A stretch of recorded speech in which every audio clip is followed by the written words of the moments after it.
السلام عليكم ورحمة الله وبركاته. الحمد لله رب العالمين. اللهم صل على محمد النبي عدد من صلى عليه من خلقك. اللهم صل على محمد النبي كما ينبغي لنا أن نصلي عليه. اللهم صل على محمد النبي كما أمرتنا أن نصلي عليه وعلى آله وصحبه وسلم. اللهم صل على محمد النبي عدد من صلى عليه من خلقك. اللهم صل على محمد النبي كما ينبغي لنا أن نصلي عليه. اللهم صل على محمد النبي كما أمرتنا أن نصلي عليه وعلى آله وصحبه وسلم. اللهم صل على محمد النبي عدد من صلى عليه من خلقك. اللهم صل على محمد النبي كما ينبغي لنا أن نصلي عليه. اللهم صل على محمد النبي كما أمرتنا أن نصلي عليه وعلى آله وصحبه وسلم.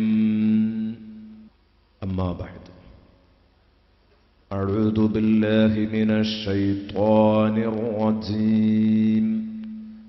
بسم الله الرحمن الرحيم.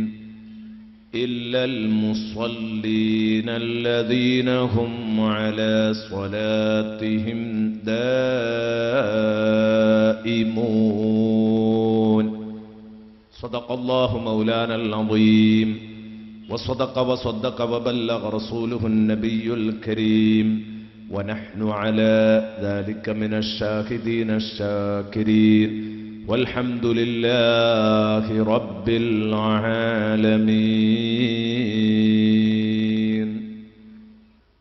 يا من تفجرت الأنهار نابعة من إصبعيه فروى الجيش ذا العدد. يا رب صل على النبي محمد منجي الخلائق من جهنم في غدي.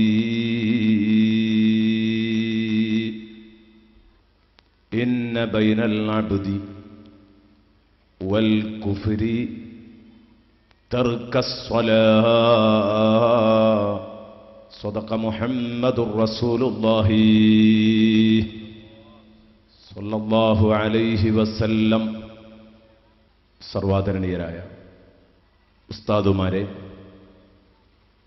പ്രാസ്ഥാനിക നേതാക്കളെ, സഹോദരന്മാരെ, സഹോദരിമാരെ,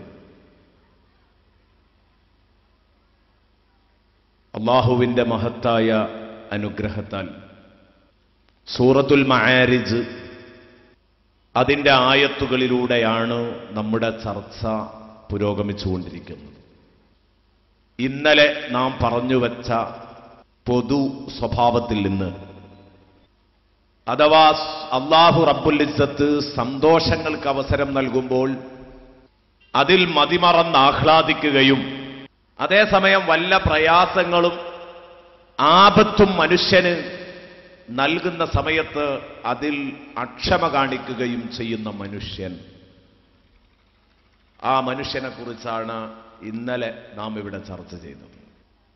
ഈ ഒരു മാനസിക സംഘർഷം നിറഞ്ഞ ജീവിതം എങ്ങനെ ഇതിൽ നിന്ന് മോചനം നേടാനാവും എന്ന കാര്യങ്ങളെക്കുറിച്ചാണ് ഇന്നലെ നമ്മൾ ഏതാനും ചില കാര്യങ്ങൾ ഇവിടെ പറഞ്ഞത്. അൽഹംദുലില്ലാഹ്, വളരെ പ്രധാനപ്പെട്ട കാര്യങ്ങളായിരുന്നു ഇന്നലെ ഉണർത്തിയിരുന്ന കാര്യങ്ങളൊക്കെ. നിങ്ങൾ സാഗൂതം ശ്രദ്ധിച്ചിരുന്നു. അല്ലാഹു റബ്ബുൽ ഇസ്സത്ത് പറഞ്ഞതും കേട്ടതും ഒരു സ്വാലിഹായ അമലാക്കി നമ്മളിൽ നിന്ന് കബൂലാക്കട്ടെ. ഈ സദസ്സ് നാളെ നമുക്ക് ഇതുപോലെ സ്വർഗത്തിൽ ഒത്തിരുന്ന് ഇതിന്റെ സന്തോഷം പങ്കിടാൻ അല്ലാഹു കാരണമാക്കി തരട്ടെ. ആമീൻ എന്ന് ദുആ ചെയ്യുകയാണ്. എന്നാൽ മനുഷ്യന്റെ പ്രകൃതിപരമായ ആ മനുഷ്യനെ സംബന്ധിച്ചിടത്തോളം അവന്റെ സഹജ ദൗർബല്യമായ ഈ ഒരു അക്ഷമ, ഇത് അവനിൽ നിന്ന് മാറിക്കിട്ടാൻ, ഞാൻ ഇന്നലെ പറഞ്ഞു, പ്രകൃതിപരമായി നിയമം അലംഘനീയമൊന്നുമല്ല.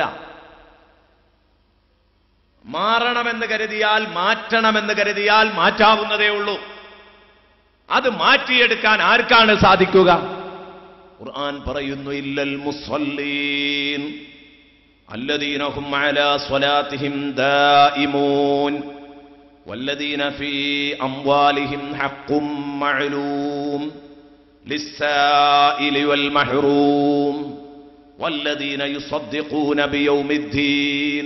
അങ്ങനെ തുടർന്ന് ഒരുപാട് ഗുണങ്ങൾ ഖുർആൻ പരിചയപ്പെടുത്തുന്നു. ഈ മൂല്യങ്ങളൊക്കെ ജീവിതത്തിൽ ഉയർത്തിപ്പിടിച്ച് ജീവിക്കുന്ന മനുഷ്യരാരോ അവർക്ക് ഈ സഹജ ദൗർബല്യം ഇല്ലാതെയാവും, മാറിക്കിട്ടും. ഇതാ പറയുന്നു.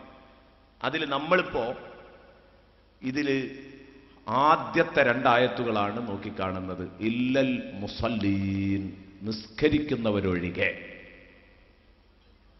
അല്ലദീന ഹും അലാ സ്വലാത്തിഹിം ദായിമൂൻ, ആ നിസ്കരിക്കുന്നവര് അവരുടെ നിസ്കാരത്തിൽ നിത്യമാകുന്നവരാകുന്നു.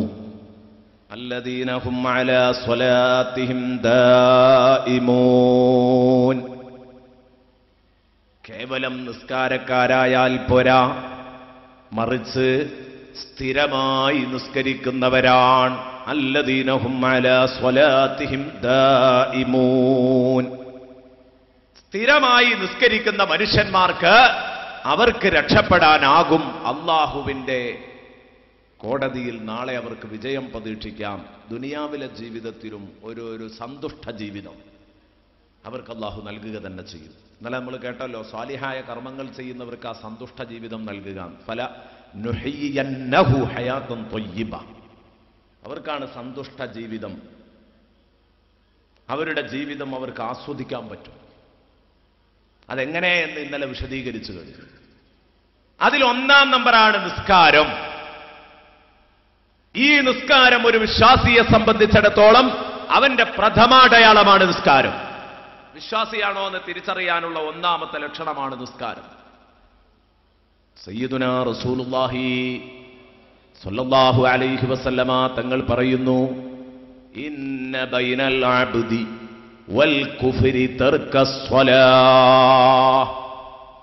ഒരടിമയുടെയും അവിശ്വാസത്തിന്റെയും ഇടയിലുള്ള അന്തരം നിസ്കാരം ഉപേക്ഷിക്കൽ മാത്രമാകുന്നു.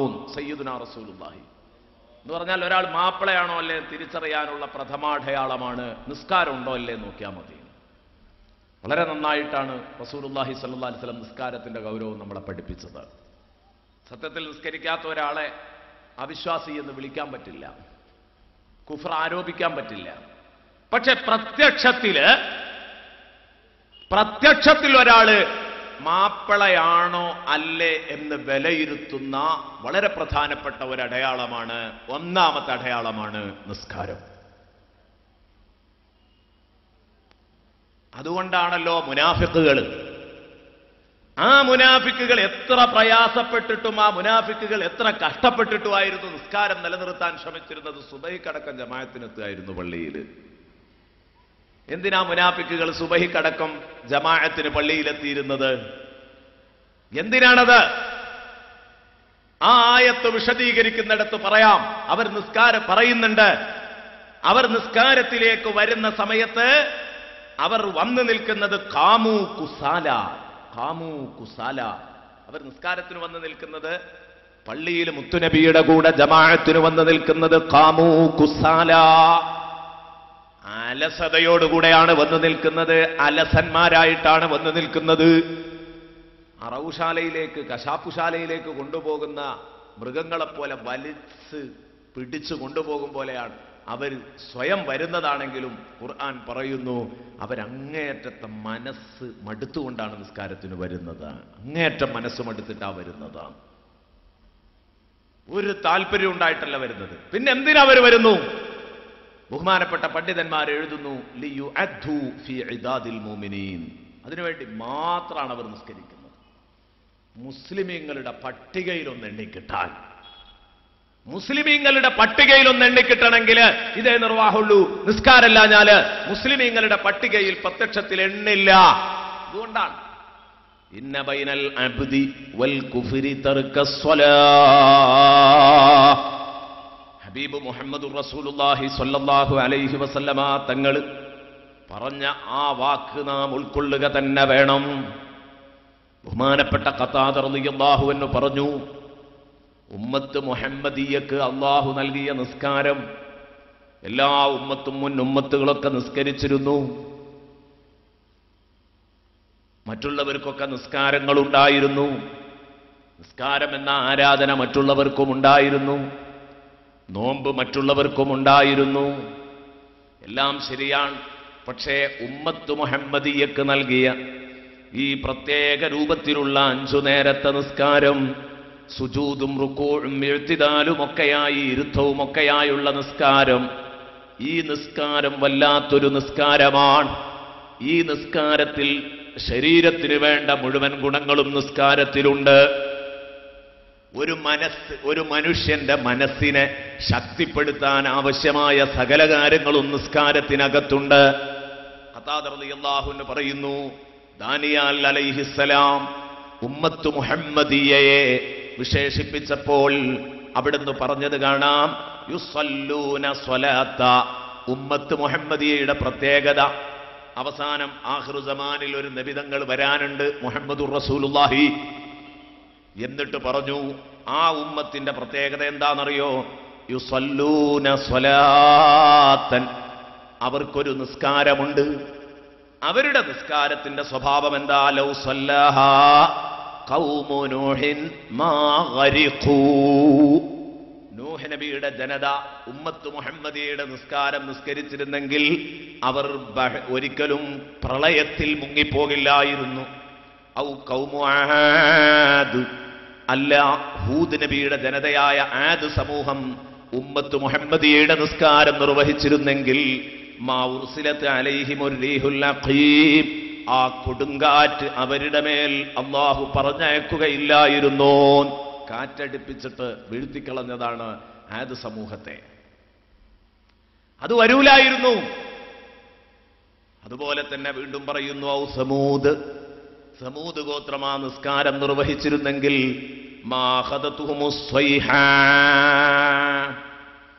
ആകാശത്തുനിന്ന് വലിയ ശബ്ദം, അട്ടഹാസം അവരെ പിടികൂടിയിട്ട് അവർ മരിക്കൂലായിരുന്നു.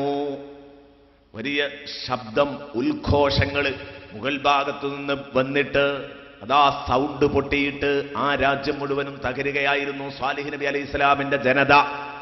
ആ ചരിത്ര പശ്ചാത്തലത്തിലേക്ക് കടക്കുമ്പോഴേക്ക് നമുക്ക് സമയം വൈകുമെന്ന് മനസ്സിലാക്കിയിട്ട് ഞാൻ അങ്ങോട്ട് വരുന്നില്ല. പ്രിയപ്പെട്ട മുഅ്മിനീങ്ങളെ, നമ്മൾ മനസ്സിലാക്കേണ്ടത് ഇത്രയും പവറുള്ളതാണ് ഉമ്മത്ത് മുഹമ്മദിയയുടെ നിസ്കാരം. ആരാത് പറയുന്നത്? ഖതാദ റളിയല്ലാഹു അൻഹു. എന്നിട്ട് ഖതാദ റളിയല്ലാഹു അൻഹു പറയുകയാണ്, അതുകൊണ്ട് ഉമ്മത്ത് മുഹമ്മദേ, ഇത്രയും വലിയ നിസ്കാരം നമ്മുടെ കയ്യിൽ കിട്ടിയിട്ട് ഈ മഹത്തായ നിസ്കാരം കൊണ്ട് പന്താടരുത്. ഫഅലൈക്കും ബിസ്സലാഹ്, ഈ നിസ്കാരം നിങ്ങൾ നിർബന്ധശീലമാക്കണം. ഈ നിസ്കാരം ഒരിക്കലും നഷ്ടപ്പെടുത്തരുത്. ഈ നിസ്കാരം ഒരിക്കലും ഖളാ ആക്കരുത്. ഈ നിസ്കാരം സമയത്തിന്റെ ലാസ്റ്റ് ടൈമിലേക്ക് ഭിന്നിപ്പിച്ചു കൊണ്ടുപോകരുത്. ഫഅലൈക്കും ബിസ്സലാഹ്. ഇത് പറഞ്ഞിട്ട് അതാ പറയുന്നു, ഫഇന്നഹാ ഖുലുഖുൽ ലിൽ മുഅ്മിനീന ഹസൻ. മുഅ്മിനീങ്ങൾക്കുള്ള ഏറ്റവും നല്ല ഒരു സ്വഭാവമാണ് നിസ്കാരം. ആ സംസ്കാരം എന്നും നിങ്ങൾ നിലനിർത്തണം. മാപ്പിളമാരുടെ ഉദാത്തമായ ഒരു സംസ്കാരമാണ് നിസ്കാരം. ആ സംസ്കാരം നിങ്ങൾ ഒരിക്കലും കളഞ്ഞു കുളിക്കാൻ പാടില്ല. ബഹുമാനപ്പെട്ട ഖതാദ റളിയല്ലാഹു അൻഹു പറഞ്ഞു.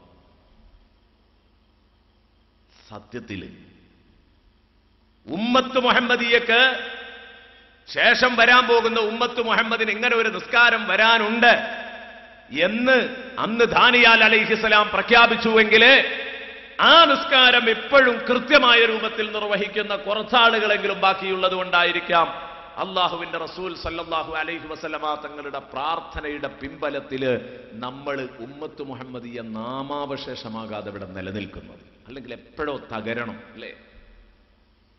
നമ്മളിപ്പോ ആദ്യത്തെ ദിവസം കേട്ടതിനനുസരിച്ചൊക്കെ എല്ലാം ഒത്തിട്ടുണ്ട്. എപ്പോഴും തൂത്തെറിയാം, എപ്പോഴും സംഭവിക്കാം. സംഭവിക്കുന്നതിന് ഒരു തടസ്സവും കാണുന്നില്ല. സബഅ് ഗോത്രം പരിധി വിട്ട് കളിച്ചു, അള്ളാഹു വല്ലാതെ അനുഗ്രഹിച്ചു. ആ സബഅ് ഗോത്രം പരിധി വിട്ട് കളിച്ചപ്പോൾ അള്ളാഹു അവർക്ക് നൽകിയിരുന്ന വലിയ ഒരു അണക്കെട്ട്, ആ അണക്കെട്ട് പൊട്ടിച്ചിട്ട് അവരെ പാഠം പഠിപ്പിച്ചത് സൂറത്തു സബഇൽ അള്ളാഹു പറയുന്നുണ്ട്. ഇങ്ങനെയെങ്കിൽ ഞാൻ ചോദിക്കട്ടെ, മൂന്നാറ് ആ രൂപത്തിൽ ഇന്ന് നാം കാണുന്ന രൂപത്തിൽ അവിടെ നിലകൊള്ളുമ്പോൾ ഇത്രയധികം റിസോർട്ടുകൾ, അതിൽ നടക്കുന്ന കൂത്താട്ടങ്ങൾ, അതൊക്കെ ഇവിടെ നിലനിൽക്കുമ്പോൾ മുല്ലപ്പെരിയാർ പൊട്ടിയില്ലെങ്കിലേ കഥയുള്ളൂ. മുല്ലപ്പെരിയാർ പൊട്ടിയില്ലെങ്കിലേ കഥയുള്ളൂ. സബഗോത്രത്തിന്റെ ആ സംഭവം ഇങ്ങനെ വായിച്ചാൽ കറക്റ്റ് കിട്ടും അല്ലേ? അണക്കെട്ട് തകർത്തിട്ട് ആ രാജ്യത്തെ മുഴുവൻ തകർത്ത സൈലൽ ആരിം ഫഅർസൽനാ അലൈഹിം സൈലൽ ആരിം ഖുർആൻ പറയുന്നു. ഞാൻ അതിലേക്ക് വരുന്നില്ല, കാരണം സമയം വൈകിപ്പോകും. ഇന്ന് ഞാൻ നിസ്കാര സംബന്ധമായുള്ള എല്ലാ കാര്യങ്ങളും പറയണം. ഇന്ന് നമുക്ക് മറ്റു വിഷയങ്ങളിലേക്കൊന്നും കടക്കണ്ട. അത് പറഞ്ഞാൽ തന്നെ എമ്പാടും പറയാനുണ്ട്. മാത്രമല്ല, ഇത് കേട്ടിട്ട് ഇനി നിസ്കാരം ഉപേക്ഷിക്കുന്ന ഒരാൾ ഈ സദസ്സിൽ ഉണ്ടാവാൻ പാടില്ല. ആ നിർബന്ധത്തിലാണ് പറയുന്നത്. ഇന്ന് മുതല് നിസ്കാരം ഖളാ ആക്കുന്ന ഒരു പെണ്ണും ഉണ്ടാവാൻ പാടില്ല.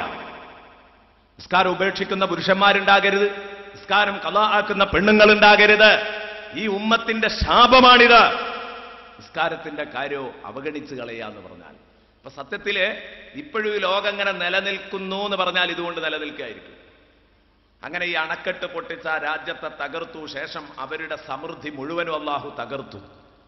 ആ സമൃദ്ധി, അവരുടെ രാജ്യത്തിന് അള്ളാഹു കൊടുത്തിരുന്ന സമൃദ്ധി, അത് ഖുർആൻ തന്നെ പറയുന്നുണ്ടല്ലോ, ബൽദത്തുൻ ത്വയ്യിബ വറബ്ബുൻ ഗഫൂർ.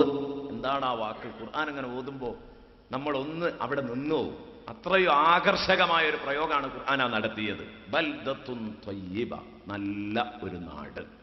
വറബ്ബുൻ ഗഫൂർ, മനുഷ്യരല്ലേ, മാനുഷിക ചാബല്യങ്ങൾക്ക് അടിമപ്പെട്ട് നിങ്ങൾ വല്ല തെറ്റുകുറ്റങ്ങളും ചെയ്തെങ്കിൽ അത് പൊറുക്കാൻ ഒരു റബ്ബും. ഇനി എന്താ നിങ്ങൾക്ക് പോരായിക? എന്താ നിങ്ങൾക്ക് വേണ്ടത്? ഈ റബ്ബിനെ അനുസരിച്ച് നിങ്ങൾക്ക് ജീവിച്ചൂടെ എന്ന് ചോദിച്ചു. പക്ഷെ അവർ നന്ദികേട് കാണിച്ചു. നന്ദികേട് കാണിച്ചപ്പോ അള്ളാഹു ആ അണക്കെട്ട് തകർത്തു. ഉറപ്പാണ്, ഭൂമി കുലുങ്ങിക്കഴിഞ്ഞാൽ പൊട്ടുമെന്നുള്ള കാര്യത്തിൽ തർക്കമല്ല. അള്ളാഹു കാക്കട്ടെ. കാരണം നമ്മുടെ രാജ്യത്തെ 2-3 ജില്ലകൾക്ക് അഡ്രസ് ഉണ്ടാവില്ല. അത്രയും വലിയൊരു ദുരന്താണത്. അത്രയും വലിയൊരു ദുരന്താണ്. അത് പൊട്ടൂല, പേടിക്കേണ്ടതില്ല എന്നൊക്കെ ആരെങ്കിലും പറയുന്നുണ്ടെങ്കിൽ അവർ അതിൻ്റെ താഴ്ഭാഗത്താകൂല. അതുകൊണ്ടാണ് വേറുള്ളടത്ത് നിന്ന് നമുക്ക് അഭിപ്രായം പറയാൻ സുഖമാണ്. പക്ഷെ അതിൻ്റെ ചുവട്ടിലുള്ള ആളുകൾക്കാണ്, അതിൻ്റെ ബാക്കിലുള്ള പിന്നിലുള്ള ആളുകൾക്കാണ് അതിൻ്റെ ഭീഷണി. അള്ളാഹു നമ്മുടെ രാജ്യത്തെ കാക്കട്ടെ. ഞാൻ പറയുന്ന ഇത്തരത്തിലുള്ള ഒരു സർവനാശം നമുക്ക് വരാതിരിക്കുന്നത് ഇതുകൊണ്ടൊക്കെ ആയിരിക്കാം. അതുകൊണ്ട് നിസ്കാരത്തിന്റെ മഹത്വം ആദ്യമായിട്ട് തന്നെ നമ്മൾ ഇത് പഠിക്കുക. നിസ്കാരം എന്ന് പറഞ്ഞാൽ ഈ ഉമ്മത്തിന് നേരെ വരുന്ന ഒരുപാട് ദുരന്തങ്ങളെ തടുത്തു നിർത്താൻ കെൽപ്പുള്ള ഒരു ആരാധനയാണ് നിസ്കാരം. അല്ലാഹു തആല പറയുന്നു, ഫഖലഫ മിൻ ബഅദിഹിം ഖൽഫുൻ അദാഉസ് സ്വലാത വത്തബഉസ് ശഹവാതി ഫസൗഫ യൽഖൗന ഗയ്യാ. സൂറത്ത് മറിയം 59. അല്ലാഹു പറഞ്ഞു, ഒരു വിഭാഗം ശേഷം വരാനുണ്ട്. അവർ നിസ്കാരം പാഴാക്കിക്കളയും. അവർ നിസ്കാരം പാഴാക്കിക്കളയും. ശരീരേച്ഛകളെ മുഴുവനും അവർ അനുധാവനം ചെയ്യും. എന്താണോ തോന്നിയതുപോലെ ജീവിക്കുക, നിസ്കരിക്കൂല, തോന്നിയതുപോലെ ജീവിക്കുക, നിസ്കാരം നഷ്ടപ്പെടുത്തിക്കളയുകയും അതോടൊപ്പം തന്നെ താൻ തോന്നിത്തങ്ങൾ പ്രവർത്തിക്കുകയും ചെയ്യുന്ന ഒരു വിഭാഗം വരാനുണ്ട്. അല്ലാഹു റബ്ബുൽ ഇസ്സത്ത് പറയുന്നു, ഫസൗഫ യൽഖൗന ഗയ്യാ. അവര് ഗയ്യ് എന്ന നരകത്തെ അഭിമുഖീകരിക്കേണ്ടി വരും. ഗയ്യ് എന്ന് പറഞ്ഞാൽ നരകത്തിലെ ഒരു ഭാഗമാണ്, ഒരു താഴ്വരയാണ്. നരകത്തിലെ ആ താഴ്വര ബഈദുൻ ഖഅറുഹു ഖബീസുൻ തുഅമുഹു, അതിലെ ഭക്ഷണം കെട്ട ഭക്ഷണമാണ്. ഷജറത്തു സഖൂം, സഖൂം വൃക്ഷം നമ്മൾ കഴിഞ്ഞ കൊല്ലങ്ങളിലൊക്കെ പറഞ്ഞതാ, ഓർക്കുന്നില്ലേ? അത്രയും കെട്ട ഭക്ഷണം, ആ ഭക്ഷണമാണ് അവർക്ക് നൽകുന്നത്. ബഈദുൻ ഖഅറുഹു, ആ നരകക്കുണ്ടിന്റെ ആഴം വളരെ വളരെ കൂടുതലുണ്ട്. അത്രയും ആഴം കൂടിയ ഏറ്റവും കെട്ട ഭക്ഷണം കൊടുക്കുന്ന ഒരു മേഖലയാണ് ഗയ്യ്.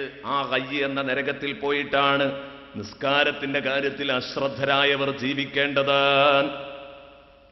ഇനി അതാ മറ്റൊരഭിപ്രായത്തിൽ പറയുന്നു, ഗയ്യ് എന്ന് പറഞ്ഞാൽ അതിന്റെ അർത്ഥം അത് നരകത്തിലുള്ള ഒരു പ്രത്യേക താഴ്വരയാണ്. ആ താഴ്വരയുടെ സ്വഭാവം എന്താണ്? ലൗ സുയ്യിറത്ത് ഫീഹി ജിബാലു ദുനിയാ ലദാബത്തു മിൻ ശിദ്ദത്തി ഹർരിഹി, ദുനിയാവിലുള്ള പർവ്വതങ്ങളായ പർവ്വതങ്ങൾ മൊത്തം, എന്താ ഈ പറയുന്നത്? വലിയ വലിയ പർവ്വതങ്ങൾ, ഹിമാലയ പർവ്വതങ്ങൾ അടക്കം, ആ പർവ്വതമടക്കം എല്ലാ മലകളും, ലോകത്തുള്ള മുഴുവൻ മലകളും എടുത്തിട്ട് ഈ നരകത്തിന്റെ മുകളിൽ, നരകത്തിന്റെ ഈ താഴ്വരയുടെ ഗയ്യ് എന്ന മേഖലയുടെ മുകളിലൂടെ ഒന്നങ്ങ് കൊണ്ടുപോയാൽ, കുറെ നേരം നിർത്തണ്ട, അതിന്റെ മുകളിലൂടെ ഒന്നങ്ങ് കൊണ്ടുപോയാൽ ആ മല മുഴുവനും ഉരുകിത്തീരുമെന്ന് അള്ളാഹുവിന്റെ ഹബീബ് നമ്മളെ പഠിപ്പിക്കുകയാണ്. ഇത്രയും കടുപ്പമുള്ള നരകത്തിലാണ് കേട്ടോ കടക്കേണ്ടത്. വഹുവ മസ്കനു മൻ യതഹാവനു ബിസ്സലാ, അത് നിസ്കാരത്തിന്റെ കാര്യത്തിൽ അശ്രദ്ധരാകുന്നവർക്ക് പാർക്കാനുള്ള ഇടമാണ്. വമൻ യുഅഖിറുഹാ അൻ വഖ്തിഹാ, നിസ്കാരം സമയത്തെ തൊട്ട് പിന്തിപ്പിച്ച് ഖളാ ആക്കി കളയുന്നവർക്ക് പോയി പാർക്കാനുള്ള സ്ഥലമാണ്. ഏത്? ഈ ഗയ്യ് എന്ന് പറയുന്ന മേഖല. എന്നിട്ട് അവിടെ തന്നെ പറഞ്ഞു സയ്യിദുനാ റസൂലുള്ളാഹി, ഇല്ലാ യതൂബ ഇലല്ലാഹ്, അല്ലാഹുവിലേക്ക് തൗബ ചെയ്തു മടങ്ങിയാൽ ഒഴികെ. മുത്തുനബി പറയുന്നു, അല്ലാഹുവിലേക്ക് തൗബ ചെയ്തു മടങ്ങിയാൽ, ഇതുവരെ ജീവിതത്തിൽ ഒരുപാട് നിസ്കാരങ്ങൾ നഷ്ടപ്പെടുത്തി ഖളാ ആക്കി, തൗബയില്ലാത്ത കേസല്ല. തൗബ ചെയ്താൽ ഉടനെ അല്ലാഹു സ്വീകരിക്കാൻ തയ്യാറാണ്. ഇനിയുള്ള ശിഷ്ടജീവിതം നന്നായാൽ മതി. അതിനിനിയും നമുക്ക് ചാൻസ് ഉണ്ട്. ഇത് പറയാനാണ് ഈ വേദി സംഘടിപ്പിച്ചത്. നമുക്ക് ഈ ചാൻസ് നഷ്ടപ്പെട്ടിട്ടില്ല. പ്രിയപ്പെട്ട മൂമിനീങ്ങളെ, മൂമിനാത്തുകളെ, നമുക്കിനിയും ചാൻസ് ഉണ്ട്. ഇത് പറയാനാണ്. എന്നാൽ ഈ ആയത്തില്, സൂറത്ത് മറിയമിന്റെ ഈ 59-ാം വചനത്തില് അള്ളാഹു പറഞ്ഞു, നിസ്കാരം പാഴാക്കുന്ന ഒരു വിഭാഗം എന്ന് പറഞ്ഞാൽ ആരാണ് ഈ നിസ്കാരം പാഴാക്കുന്നവർ എന്ന് പറഞ്ഞാൽ? ബഹുമാനപ്പെട്ട റഈസുൽ മുഫസ്സിരീൻ ഇബ്നു അബ്ബാസ് റളിയല്ലാഹു അൻഹുമ പറയുന്ന, ഇബ്നു അബ്ബാസ് റളിയല്ലാഹു അൻഹു മുഫസ്സിരീങ്ങളുടെ ഹെഡാണ്, ഖുർആൻ വ്യാഖ്യാതാക്കളുടെ തലവനാണ്. ഇബ്നു അബ്ബാസ് റളിയല്ലാഹു അൻഹു പറയാണ്, ലൈസ മഅനാ അല്ലാഹുഹാ തറകൂഹാ ബിൽ കുല്ലിയ. അല്ലാഹു സ്വലാ എന്ന് പറഞ്ഞാൽ അതിന്റെ അർത്ഥം, അല്ലാഹു സ്വലാ എന്ന് പറഞ്ഞാൽ അതിന്റെ അർത്ഥം നിസ്കാരം പാടെ ഉപേക്ഷിക്കുക എന്നല്ല. അതെന്തായാലും അതിൽ പെടും, അതിൽ തർക്കല്ല. പക്ഷേ അല്ലാഹു സ്വലാ എന്ന് പറയണമെങ്കിൽ നിസ്കാരം പാടെ ഉപേക്ഷിക്കണമെന്നില്ല. വലാകിൻ അഖറുഹാ നൗഖാതിഹാ, നിസ്കാരം ഖളാ ആക്കിയാൽ മതി. സുബ്ഹാനല്ലാഹ്. നിസ്കാരം ഉപേക്ഷിക്കുന്നവൻ ഇസ്ലാമിൽ ഒരു സ്ഥാനവുമില്ല, ഒരു സ്ഥാനവുമില്ല. നേരത്തെ അധ്യക്ഷ പ്രസംഗത്തില് കീലത്തു മുഹമ്മദ് മാസ്റ്റർ നമ്മളെ കേൾപ്പിച്ചു, നിസ്കാരം ഇസ്ലാമിന്റെ ആകത്തുകയാണ്. ഇസ്ലാം എന്ന് പറഞ്ഞ ഈ പേരിലുള്ള ഓരോ അക്ഷരങ്ങളും യഥാർത്ഥത്തിൽ 5 വഖത്ത് നിസ്കാരങ്ങളുടെ ഷോർട്ട് ഫോമാണെന്ന് വേണമെങ്കിൽ പറയാം എന്ന് പറഞ്ഞു. എന്നാൽ പരിശുദ്ധ ഇസ്ലാം ഇതേ കാഴ്ചപ്പാട്, എന്ത്? അത് 5 നിസ്കാരങ്ങളുടെ ഷോർട്ട് ഫോമാണെന്ന് മാത്രമല്ല, പരിശുദ്ധ ഇസ്ലാം പറഞ്ഞത് നിസ്കാരത്തിലാണ് ഇസ്ലാം ഉള്ളത് എന്നാണ്.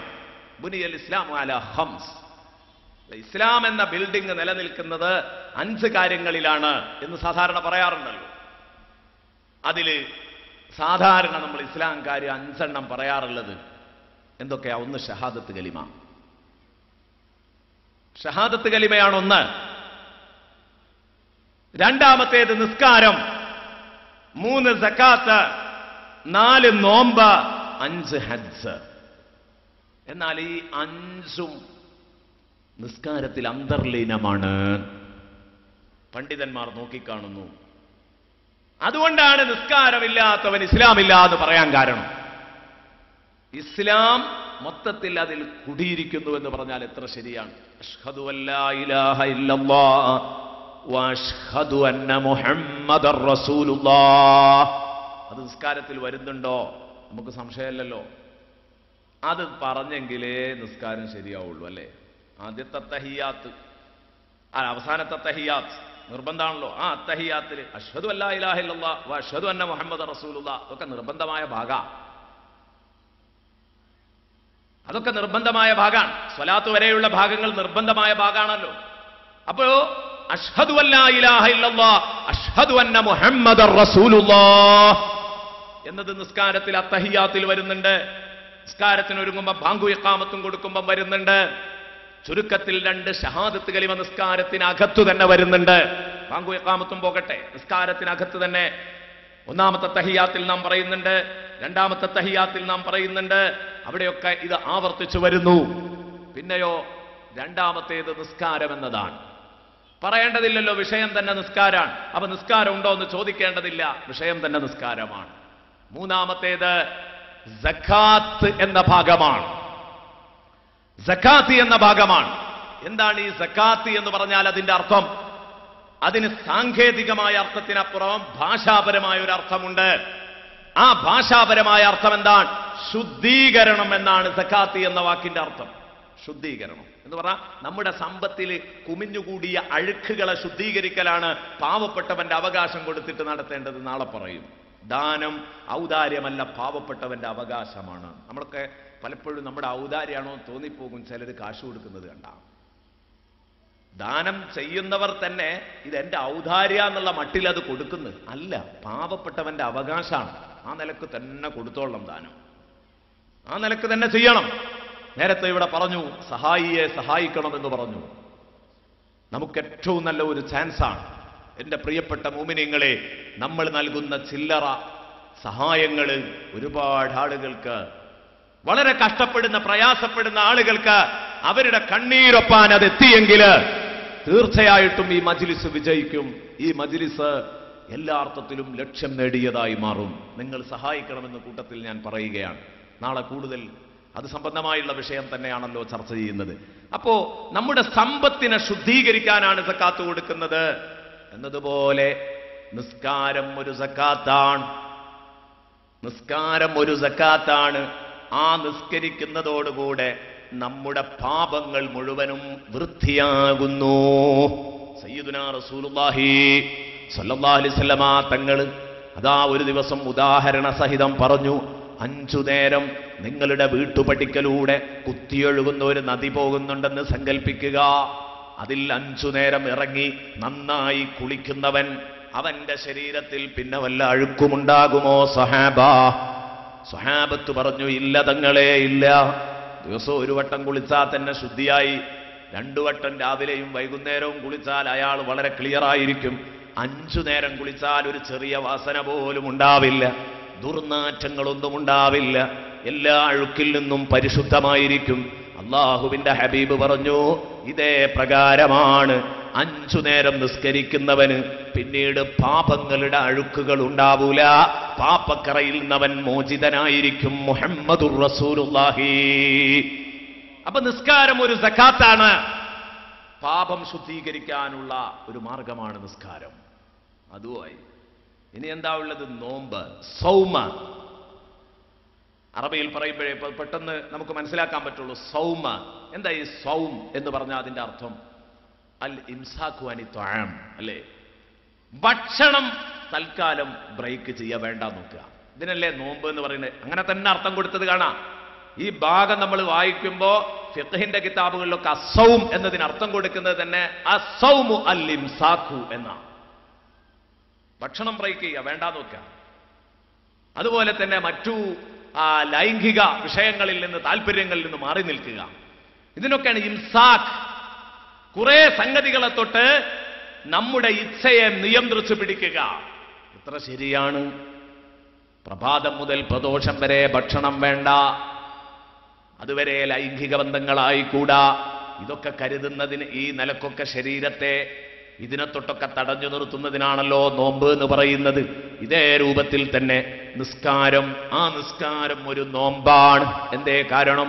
തക്ബീറത്തുൽ ഇഹ്റാം അങ്ങ് ചൊല്ലിയാൽ നിസ്കാരത്തിൽ നിന്ന് വിരമിക്കുന്നത് സലാം വീട്ടുന്നതോടൊപ്പമാണ്. അസ്സലാമു അലൈക്കും എന്ന് പറയുമ്പോഴാണ് നമ്മൾ നിസ്കാരത്തിൽ നിന്ന് വിരമിക്കുന്നത്. ഒന്നാമത്തെ സലാം അങ്ങോട്ട് പൂർത്തിയാകണം, അപ്പോഴാണ് നിസ്കാരത്തിൽ നിന്ന് വിരമിക്കുന്നത്. അതുവരെ ഒരു തുള്ളി കുടിക്കാനും പറ്റൂല, തിന്നാനും പറ്റൂല. നോമ്പിൽ ഉള്ള അതേ നിയന്ത്രണം അല്ലേ? ഭക്ഷണം കഴിച്ചാൽ നിസ്കാരം ബാത്തിലാവുന്നല്ലേ നമ്മൾ പഠിച്ചത്. തിന്നാനും കുടിക്കാനും പറ്റൂല. അപ്പൊ സത്യത്തിൽ നിസ്കാരത്തിനകത്ത് നോമ്പുമുണ്ട്. ഇനി അഞ്ചാമത്തെ വിഷയം കണ്ടെത്തണം, ഹജ്ജ്.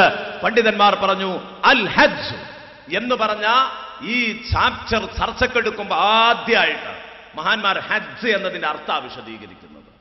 എന്താണ് ഹജ്ജ്? ഹജ്ജ് എന്ന് പറഞ്ഞാൽ ഖസ്തു ബൈത്തുല്ലാഹിൽ ഹറാം, കഅബാലയത്തെ ലക്ഷ്യമിടുക. ഇതിനാണ് ഹജ്ജ് എന്ന് പറയാം. കഅബാലയത്തെ ലക്ഷ്യമിടുക. നിസ്കാരത്തിൽ അതുണ്ട്. കാരണം എങ്ങോട്ടെങ്കിലും നിസ്കരിച്ചാൽ നിസ്കാരം സഹിയാവൂല. കഅബാലയത്തിലേക്ക് തിരിഞ്ഞ് നിസ്കരിക്കണം. ഇസ്തിഖ്ബാലുൽ ഖിബ്ല വേണം അല്ലേ? നിസ്കാരത്തിന്റെ ഷർത്തല്ലേ? ഖിബ്ലക്ക് മുന്നിടണം. ഖിബ്ലക്ക് മുന്നിട്ട് നിസ്കരിക്കണം. കഅബയിലേക്ക് തിരിഞ്ഞു നിന്നുകൊണ്ട് നിസ്കരിക്കണം. ചുരുക്കത്തില്, ഭാഷാർത്ഥത്തില് എന്റെ പ്രിയപ്പെട്ട സഹോദരങ്ങളെ, ഇതാ നിസ്കാരത്തിനകത്ത് ഇസ്ലാമിന്റെ 5 കാര്യങ്ങളും വരുന്നുണ്ട്. അതുകൊണ്ടാണ് ഇസ്ലാം മുഴുവനും നിസ്കാരത്തിലുണ്ട് എന്ന് പറയാൻ കാരണമെന്ന് തസവ്വുഫിന്റെ പണ്ഡിതന്മാർ എന്നെയും നിങ്ങളെയും പഠിപ്പിക്കുന്നത് കാണാം. ഈ നിസ്കാരമില്ലാതെ നമ്മൾ മറ്റു ഭാഗങ്ങളിലൂടെ ഇങ്ങനെ ചലിക്കുന്ന ഒരവസ്ഥ ഉണ്ടാവാൻ പാടില്ല. ഏതോ ഒന്ന് മാത്രമാകുക. അഷ്ഹദു അല്ലാ ഇലാഹ ഇല്ലല്ലാഹ് അഷ്ഹദു അന്ന മുഹമ്മദ് റസൂലുള്ളാഹ് ഉണ്ട്, നിസ്കാരമല്ല. ചിലർ കാശ് എത്രയും കൊടുക്കാൻ റെഡിയാണ്, നിസ്കാരമല്ല. ഹജ്ജ് എത്ര എണ്ണം വേണമെങ്കിലും പോയി ചെയ്യും, നിസ്കാരമല്ല. ഉംറക്ക് കൊല്ലത്തില് 2 വട്ടോ 3 വട്ടോ എത്രയാ വേണ്ടതെങ്കിലും അയാൾ പോകാൻ റെഡിയാണ്, നിസ്കാരം നേരത്തിനില്ല. പറ്റില്ല. പ്രഥമമായ ഒരു വിശ്വാസിക്കുണ്ടാവേണ്ടത് നിസ്കാരത്തിലുള്ള കൃത്യനിഷ്ഠയാണ്. അത് കഴിഞ്ഞിട്ട് ഇവക കാര്യങ്ങളൊക്കെ ഉണ്ടാവണം. അതുകൊണ്ട് ഞാൻ പറയുന്ന എന്റെ പ്രിയപ്പെട്ട സഹോദരങ്ങളെ, നിസ്കാരത്തിനോട് അലംഭാവം കാണിക്കുന്ന ആരെങ്കിലും കൂട്ടത്തിലുണ്ടെങ്കിൽ അവരുടെ മനസ്സ് മാറിയേ പറ്റുള്ളൂ. നിസ്കാരം ഉപേക്ഷിക്കാൻ പാടില്ല, നിസ്കാരം ഖളാ ആക്കാനും പാടില്ല. ഇവിടെ പറഞ്ഞല്ലോ, നിസ്കാരം പാഴാക്കുക എന്ന് പറഞ്ഞാൽ പരിപൂർണമായി ഉപേക്ഷിക്കലല്ല, സമയത്തെ തൊട്ട് പിന്തിപ്പിക്കലാണ്. ബഹുമാനപ്പെട്ട സഈദ് ഇബ്നുൽ മുസയ്യബ് റളിയല്ലാഹു അൻഹു, താബിഈങ്ങളുടെ ഇമാമു താബിഈൻ എന്ന അപരനാമത്തിൽ അറിയപ്പെടുന്നവരാണ് സഈദ് ഇബ്നുൽ മുസയ്യബ് റളിയല്ലാഹു അൻഹു. ആ സഈദ് ഇബ്നുൽ മുസയ്യബ് റളിയല്ലാഹു അൻഹു പറയുകയാണ്, അളാഉസ്സലാ എന്ന് പറഞ്ഞതിന്റെ അർത്ഥം ഹുവ അല്ലാ യുസല്ലി അദ്ദുഹ്റ ഹത്താ യഅതിയൽ അസ്റു, അസ്ർ എത്തുന്നത് വരെ ദുഹ്ർ നിസ്കരിക്കാതിരിക്കലാണ്. അസ്റാൻ കൊടുത്തിട്ടേ ദുഹ്ർ നിസ്കരിക്കുള്ളൂ. ഇത് തന്നെയാണ് നിസ്കാരം പാഴാക്കല്. വലാ യുസല്ലി അൽ അസ്റ ഇലൽ മഗ്രിബ്, മഗ്രിബ് വരെ അസ്ർ നിസ്കരിക്കൂല. വലാ യുസല്ലി അൽ മഗ്രിബ ഇലൽ ഇശാ, അല്ലെങ്കിൽ ഇശാ ബാങ്ക് കൊടുക്കോളും മഗ്രിബ് നിസ്കരിക്കൂല. വലാ യുസല്ലി അൽ ഇശാ ഇലൽ ഫജ്ർ, അല്ലെങ്കിൽ ഇശാ നിസ്കരിക്കുന്നത് സുബഹിയോടൊപ്പമാണ്. വലാ യുസല്ലി അൽ ഫജ്റ ഇലാ തുലൂഇ ശംസ്, എന്നാലോ സുബഹി നിസ്കരിക്കുന്നത് സൂര്യൻ ഉദിച്ചിട്ടാണ്. കാരണം മറ്റുള്ള നിസ്കാരങ്ങളൊക്കെ ഖളാ ആകുന്നത് അടുത്ത ബാങ്ക് കൊടുക്കുമ്പോഴാണ്. ആ ശൈലി നിങ്ങൾ ശ്രദ്ധിച്ചില്ലേ? ളുഹർ അസ്ർ വരെ നിസ്കരിക്കാത്തവൻ, കാരണം അസ്റാൻ കൊടുക്കുമ്പോഴാണ് ഖളാ ആവുക. അവ്വൽ വക്തിൽ നിസ്കരിക്കണം, നിസ്കാരത്തിന് വിശാലമായൊരു സമയത്ത് നിർവഹിക്കണം, അതൊക്കെ വേറെ വിഷയം. ഖളാ ആയി എന്ന് പറയുന്നത് എപ്പോഴാണ്? അസ്റിന്റെ ബാങ്ക് കൊടുക്കുമ്പോഴാണ്. അപ്പൊ അസ്ർ വരെ അതിന് സമയം ഉണ്ടായതുകൊണ്ടാണ് അങ്ങനെ പറഞ്ഞത്. അസ്ർ മഗ്രിബ് വരെ, മഗ്രിബ് ഇശാ വരെ പറയുമ്പോൾ ഒരു കാര്യം പറയാനുണ്ട്. മഗ്രിബിനൊരു പ്രത്യേകതയുണ്ട്, അതിന്റെ മുഖ്താറായ ടൈം. അത് ബാങ്ക് കൊടുക്കുക, ഉടനെ ഉളു എടുക്കുക, നിസ്കരിക്കുക, അതാണ് അതിന്റെ ഭംഗി. കാരണം അവിടെ അഭിപ്രായ വ്യത്യാസമുള്ള ഒരു കാര്യമാണ്. ഏതായാലും പ്രബലമായ അഭിപ്രായം അനുസരിച്ച് ഖളാ ആവണമെങ്കിൽ ഇശാ ബാങ്ക് കൊടുക്കണം. ഇശാ സുബഹിന്റെ ബാങ്ക് കൊടുക്കണം ഖളാ ആകണമെങ്കിൽ. സുബഹി ഖളാ ആകണമെങ്കിൽ ദുഹ്റാൻ കൊടുക്കണ്ട. അങ്ങനെയാണെങ്കിൽ ഒരു സൗകര്യം ഉണ്ടായിരുന്നു അല്ലേ? സുബഹി ളുഹർ വരെ അങ്ങനെ കിട്ടുകയാണെങ്കിൽ ഒരു സൗകര്യം ഉണ്ടായിരുന്നു. കാരണം നമുക്ക് പലർക്കും ഒരു കുഴങ്ങിയ നിസ്കാരമായിട്ട്, ഒരു ഭാരമുള്ള നിസ്കാരമായിട്ട് തോന്നുന്നതായിരിക്കും സുബഹി. എന്തേ അല്ലാഹു ഇങ്ങനെ തന്നെ ക്രമീകരിച്ചത്? ആ ക്രമീകരണത്തിലുമുണ്ട് അത്ഭുതം.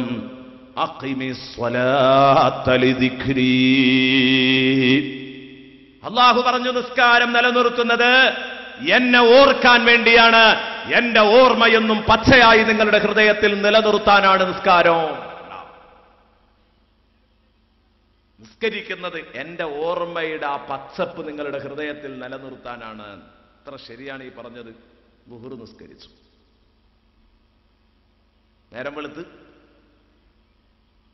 ഭക്ഷണം കഴിച്ച് നമ്മള് ചായ കുടിച്ച് അങ്ങാടിയിൽ പോയി, കച്ചവടത്തിന് പോയി, അല്ലെങ്കിൽ ജോലിക്ക് പോയി, എന്തോ ആവട്ടെ, നമ്മുടേതായ റിസ്ക്കും തേടി, ഉപജീവന മാർഗവും തേടി നാം പുറപ്പെട്ട് ആ ഉപജീവന മാർഗവുമായി ബന്ധപ്പെട്ടുകൊണ്ടിരിക്കുമ്പോഴാണ് ളുഹറിന്റെ ബാങ്ക് കേൾക്കുന്നത്. ഉടനെ നിസ്കരിക്കണം. അതാണല്ലോ മാപ്പിളയുടെ ഗുണം.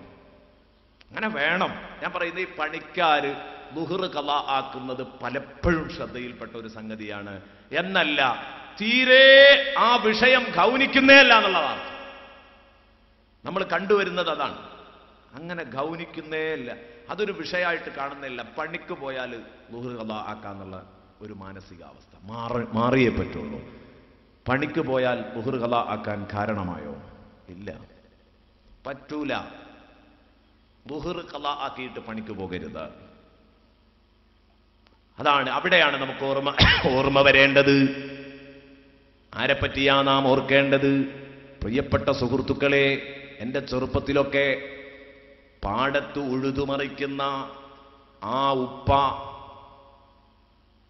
ഉഴുതുമറിച്ചുകൊണ്ടിരിക്കുന്ന ഉപ്പ, ആ പാടത്തു വരമ്പത്ത് ളുഹറിന്റെ സമയമായി. ഭക്ഷണം കഴിച്ച് കഴിഞ്ഞാൽ ഒരു എക്സ്ട്രാ മുണ്ട് നേരത്തെ കൊണ്ടുവരും, ഒരു നല്ല തുണി കൂടുതൽ കൊണ്ടുവരും. എന്നിട്ട് ആ അഴുക്കായ ചളി പിടിച്ച മുണ്ടങ്ങ് മാറ്റിയിട്ടിട്ട് തൊട്ടടുത്തത് അതാ ഒരു ചെറിയ കൈത്തോട് ഇങ്ങനെ ഒഴുകിപ്പോകുന്നുണ്ടാകും. ആ ചെറിയ കൈത്തോട്ടിലിറങ്ങിയിട്ട് ഉദൂ ചെയ്യും. ഉദൂ ചെയ്തിട്ട് പാടത്തോ വരമ്പത്തോ എവിടെയെങ്കിലും പറമ്പിലോ അതിന്റെ തൊട്ടടുത്തുള്ള പറമ്പിലോ മുണ്ട് വിരിച്ച് നിസ്കരിക്കുന്ന കാഴ്ച കണ്ടിരുന്നു. പടച്ചവനെ പേടിയുള്ളവരത് ചെയ്തേ പറ്റുകയുള്ളൂ. നമുക്കറിയാം, പലപ്പോഴും നമ്മൾ കാണുന്നതാണ്.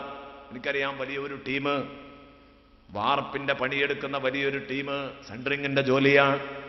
പക്ഷേ അത് നടത്തുന്നയാളുടെ നിർബന്ധ ബുദ്ധി കൊണ്ട് ഉച്ചയുടെ സമയമാകുമ്പോൾ പണിക്കാരായ മുസ്ലിമീങ്ങളോട് മുഴുവനും പറയുന്നു, നിസ്കരിക്കണം. അയാൾ നിസ്കരിപ്പിക്കുന്നു. ഇവരേതെങ്കിലും പറമ്പിലോ മറ്റോ കൂടിയിട്ട് നിസ്കരിക്കുന്നു. തൊട്ടടുത്ത് തന്നെ ഇതൊക്കെ ചെയ്യാൻ പറ്റും. അള്ളാഹുവിന്റെ ഹബീബിന് പടച്ചോൻ കൊടുത്തൊരു സൗകര്യമാണ്. ജുഇലത്ത് ലിയൽ അർദു കുല്ലുഹാ മസ്ജിദാ. എനിക്ക് നിസ്കരിക്കാൻ പള്ളിയിൽ തന്നെ പോകണമെന്നില്ല. അത്യാവശ്യ ഘട്ടത്തിൽ ഭൂമിയിലെവിടെയും ശുദ്ധിയുള്ള സർവ്വ ഇടങ്ങളിലും പ്രാർത്ഥനാ സ്ഥലമാക്കി തന്നിരിക്കുന്നു അള്ളാഹു. എനിക്ക് എവിടെയും നിസ്കരിക്കാൻ യോഗ്യമായ ഭൂമിയാക്കി തന്നിരിക്കുന്നു എന്ന് സയ്യിദുനാ റസൂലുള്ളാഹി. അത് നബിതങ്ങളുടെ ഖുസൂസിയത്താണ് എന്ന് പറഞ്ഞാൽ നബിതങ്ങളുടെ പ്രത്യേകതയാണ്. മറ്റുള്ള ഉമ്മത്തിന് അങ്ങനെ ഇല്ലായിരുന്നു. ആരാധനാലയങ്ങളിൽ നിന്നേ ആരാധന നിർവഹിക്കാൻ പറ്റൂ. നബിതങ്ങൾ തന്റെ പ്രത്യേകത എണ്ണുമ്പോഴാ പറഞ്ഞത്, എനിക്ക് ഭൂമിയിൽ എവിടെയും നിസ്കരിക്കാനുള്ള അവസരം നൽകി. അള്ളാഹു നൽകിയ ഒരു മഹാഭാഗ്യമാണ് എൻ്റെ പ്രിയപ്പെട്ട സുഹൃത്തുക്കളെ. അതുകൊണ്ട് ഞാൻ പറയുന്നത്, അങ്ങനെ നിസ്കരിച്ചേ പറ്റൂ. ആ ളുഹർ നിസ്കരിക്കാൻ നിന്നു. ളുഹർ നിസ്കരിക്കുന്നതോടുകൂടെ അയാളുടെ മനസ്സിലേക്ക് പടച്ചോനെ കുറിച്ചുള്ള ചിന്തകൾ വരികയാണ്. വജ്ജഹ്തു വജ്ഹിയ ലില്ലദീ ഫതറസ് സമാവാതി വൽ അർദ്. ഇത് കേൾക്കുമ്പോഴേക്ക് അയാളുടെ മനസ്സ് പടച്ച റബ്ബിന്റെ ഖുദ്റത്തിൽ ലയിക്കുകയാണ്. ആകാശഭൂമികളെ സൃഷ്ടിച്ചു സംവിധാനിച്ച പടച്ച റബ്ബിന്റെ ഖുദ്റത്തിലും പ്രതാപത്തിലും അയാളുടെ ഹൃദയം ലയിച്ചു. അത് കഴിഞ്ഞിട്ട് ഫാത്തിഹ തുടങ്ങി. ഫാത്തിഹ മുഴുവനും പടച്ചവനിൽ ലയിക്കലാണ്. ബിസ്മിയോദി അൽഹംദുലില്ലാഹി റബ്ബിൽ ആലമീൻ. അഖില ലോക പരിരക്ഷകനായ പരിപാലകനായ റബ്ബിന് സ്തുതി പറഞ്ഞിട്ട് അർ-റഹ്മാനിർ റഹീം മാലികി യൗമിദ്ദീൻ, എല്ലാം അല്ലാഹുവിന്റെ വിശേഷണങ്ങൾ. അഖിമിസ് സ്വലാത്ത ലിദിക്രി, പക്ഷേ എന്തോ അറിയില്ല, പ്രിയപ്പെട്ട മുഅ്മിനീങ്ങളെ, നമുക്കിതൊന്നും മനസ്സിൽ കയറുന്നില്ല, മനസ്സിൽ തട്ടുന്നില്ല. നമ്മൾ ഫാത്തിഹ ഓതിയോ എന്ന് പോലും അറിയുന്നില്ല. അത് കഴിഞ്ഞിട്ട് ഇയ്യാക നഅ്ബുദു വ ഇയ്യാക നസ്തഈൻ പറഞ്ഞ് ഇഹ്ദിനസ് സിറാത്തൽ മുസ്തഖീം പറഞ്ഞ് ദുആ ചെയ്ത് അങ്ങനെ നിസ്കരിക്കുമ്പോ ഫാത്തിഹയുടെ ചെറിയ ഒരു അർത്ഥതലം, ഒരാൾ ഇന്നലെ പറഞ്ഞിരുന്നു ഫാത്തിഹയുടെ ചെറിയൊരു അർത്ഥം പറയണം, സമയം അനുവദിക്കുന്നില്ല. കാരണം നമുക്ക് വളരെ വിശാലമായ വിഷയങ്ങൾ ചർച്ച ചെയ്യാനുണ്ട്. അതുകൊണ്ട് ഇൻഷാ അല്ലാഹ് അത് നമുക്ക് മറ്റൊരു സമയത്താക്കാം. അൽഹംദുലില്ലാഹി റബ്ബിൽ ആലമീൻ. എല്ലാം അതാണ്. അതുകൊണ്ട് ഞാൻ പറഞ്ഞു വരുന്നത്, ആ ഫാത്തിഹയിൽ അവൻ പടച്ചോനിൽ ലയിച്ചു. അത് കഴിഞ്ഞിട്ട് പടച്ചോന്റെ മുമ്പിൽ ഇത്രയും പടച്ചോനെ പുകഴ്ത്തി പുകഴ്ത്തി പുകഴ്ത്തി പറഞ്ഞപ്പോ ആ പടച്ചോന്റെ മുന്നിൽ അതാ അവൻ കുമ്പിട്ട് നിൽക്കുന്നു. അല്ലാഹു അക്ബർ. ഇതുവരെ പടച്ചോനെ പറ്റി പറഞ്ഞു, ഇനിയെങ്കിലും പടച്ചോനെ പറ്റിയുള്ള മന്ത്രം ഒന്ന് മാറ്റട്ടെ. അല്ല, പിന്നെയും പറയുന്നു സുബ്ഹാന റബ്ബിയൽ അദീം വബിഹംദിഹി. അപ്പോഴും നമ്മൾ ചൊല്ലുന്നത് അത് തന്നെയാ, പടച്ചോന്റെ മഹത്വം. അത് കഴിഞ്ഞിട്ട് അവിടെ നിങ്ങോട്ട് ഉയരുമ്പം സമിഅ അല്ലാഹു ലിമൻ ഹമിദ. കാരണം റുകൂഇൽ കുറെ നേരം റബ്ബിന്റെ മുമ്പിൽ വളഞ്ഞു നിൽക്കുമ്പോ ഇനി തോന്നുകയാണ് റബ്ബിന്റെ മുമ്പിലൊന്ന് മുട്ടുമടക്കി കിടക്കണം. റബ്ബിന്റെ മുമ്പിൽ ഞാൻ പരമമായ വണക്കം കാണിച്ചേ പറ്റൂ. ആ പരമമായ വണക്കം കാണിക്കാൻ പറ്റിയ ഏറ്റവും നല്ല സംഗതിയാണ് സുജൂദ്. അഖ്റബുമായ യകൂനുൽ അബ്ദു ഇലല്ലാഹ് വഹുവ സാജിദ്. സയ്യിദുനാ റസൂലുള്ളാഹി തങ്ങൾ പറഞ്ഞതാണ്, സുജൂദിലാണ് അല്ലാഹുമായി ഒരു അടിമ അടുക്കുന്ന ഏറ്റവും നല്ല ഘട്ടം വരുന്നത് നിസ്കാരത്തിൽ. പക്ഷേ ആ സുജൂദിലേക്ക്, റുകൂഇൽ നിന്ന് സുജൂദിലേക്ക് അങ്ങ് പോകുമ്പോൾ അത്ര ആകർഷകമാകില്ല. അതേസമയം അവിടെ നിന്ന് അതിലും വലിയ ഒരു വണക്കം പ്രകടിപ്പിക്കാൻ ഒന്ന് ലെവലായി നിൽക്കുകയാണ് സമിഅ അല്ലാഹു ലിമൻ ഹമിദ. അത് കഴിഞ്ഞിട്ട് അതാ അല്ലാഹുവിന്റെ മുമ്പിൽ അങ്ങ് വീഴുന്നു. അവിടെയും സമിഅ അല്ലാഹു ലിമൻ ഹമിദ, അവിടെയും പടച്ചോൻ തന്നെയാ. അത് കഴിഞ്ഞാൽ പിന്നെയും റബ്ബനാ ലക്കൽ ഹംദു മിൽ അസ്സമാവാതി വമിൽ അൽഅർളി വമിൽ അമാ ശിഅ്ത മിൻ ശൈഇൻ ബഅദ്. എല്ലാം മറന്നുകൊണ്ടുള്ള ഒരു അർപ്പണം പടച്ചോന് വേണ്ടി സർവ്വങ്ങ് അർപ്പിക്കുകയാണ്. പടച്ചോനെ, എല്ലാം എല്ലാം എല്ലാം നിറയെ നിന്റെ ഉദ്ദേശത്തിൽ എന്തൊക്കെയാണോ ഉള്ളത്, ആകാശ ഭൂമികൾ നിറയെ, അതിലുള്ളത് നിറയെ അല്ല, നിന്റെ ഉദ്ദേശത്തിൽ പിന്നെ എന്തൊക്കെയാ ഉള്ളത് അത് മുഴുവനും നിറയെ ഹംദ് നിനക്കാണ് റബ്ബേ. റബ്ബിനെ സ്തുതിച്ചു. പിടുത്തം വിട്ട സ്തുതിവാചകമാണ് ഈ എഴുത്തിദാലിൽ ഈ പറയുന്നത്. എണ്ണിക്കണക്കാക്കാൻ പറ്റാത്ത സ്തുതിവാചകങ്ങളാണ്. അതങ്ങ് കഴിഞ്ഞിട്ട് അല്ലാഹു അക്ബർ, പടച്ച റബ്ബിന്റെ മുമ്പിൽ വീണ് കിടക്കുന്നു.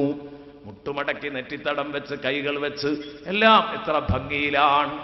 അതോടെ ഒരു ഉസ്താദിൽ നിന്ന് ചെറുപ്പത്തിലേ കണ്ടു പഠിച്ച്, ഒരു ഉസ്താദ് ബാക്കിൽ നിന്ന് ഉസ്താദ് നൽകിയ ശിക്ഷണത്തിൽ നാം പഠിച്ചു വളർന്നപ്പോ ആ നിസ്കാരം കാണാൻ തന്നെ നല്ല ഭംഗിയുണ്ടാകും. ഇൻഷാ അല്ലാഹ് എന്റെ ചർച്ചക്ക് അതൊക്കെ കടന്നു വരുന്നുണ്ട്, നമുക്ക് പറയണം. അല്ലാഹു തൗഫീഖ് നൽകട്ടെ. ഇങ്ങനെ അങ്ങ് നിസ്കരിക്കുമ്പോൾ അവന് പടച്ചോനെ കുറിച്ചുള്ള ഓർമ്മ പൂർണ്ണമായി കിട്ടുകയാണ്. ഇങ്ങനെ 4 3 2 റക്അത്ത് നിസ്കരിച്ചിട്ട് സലാം വീട്ടി പടച്ചോനെ കുറിച്ച് നല്ല ഒരു പച്ചയായ ഓർമ്മ ഒന്നും കൂടെ പുതുതായി. ഇനി കച്ചവടത്തിനിറങ്ങുമ്പം തട്ടിപ്പും വെട്ടിപ്പും നടത്താൻ പറ്റൂല.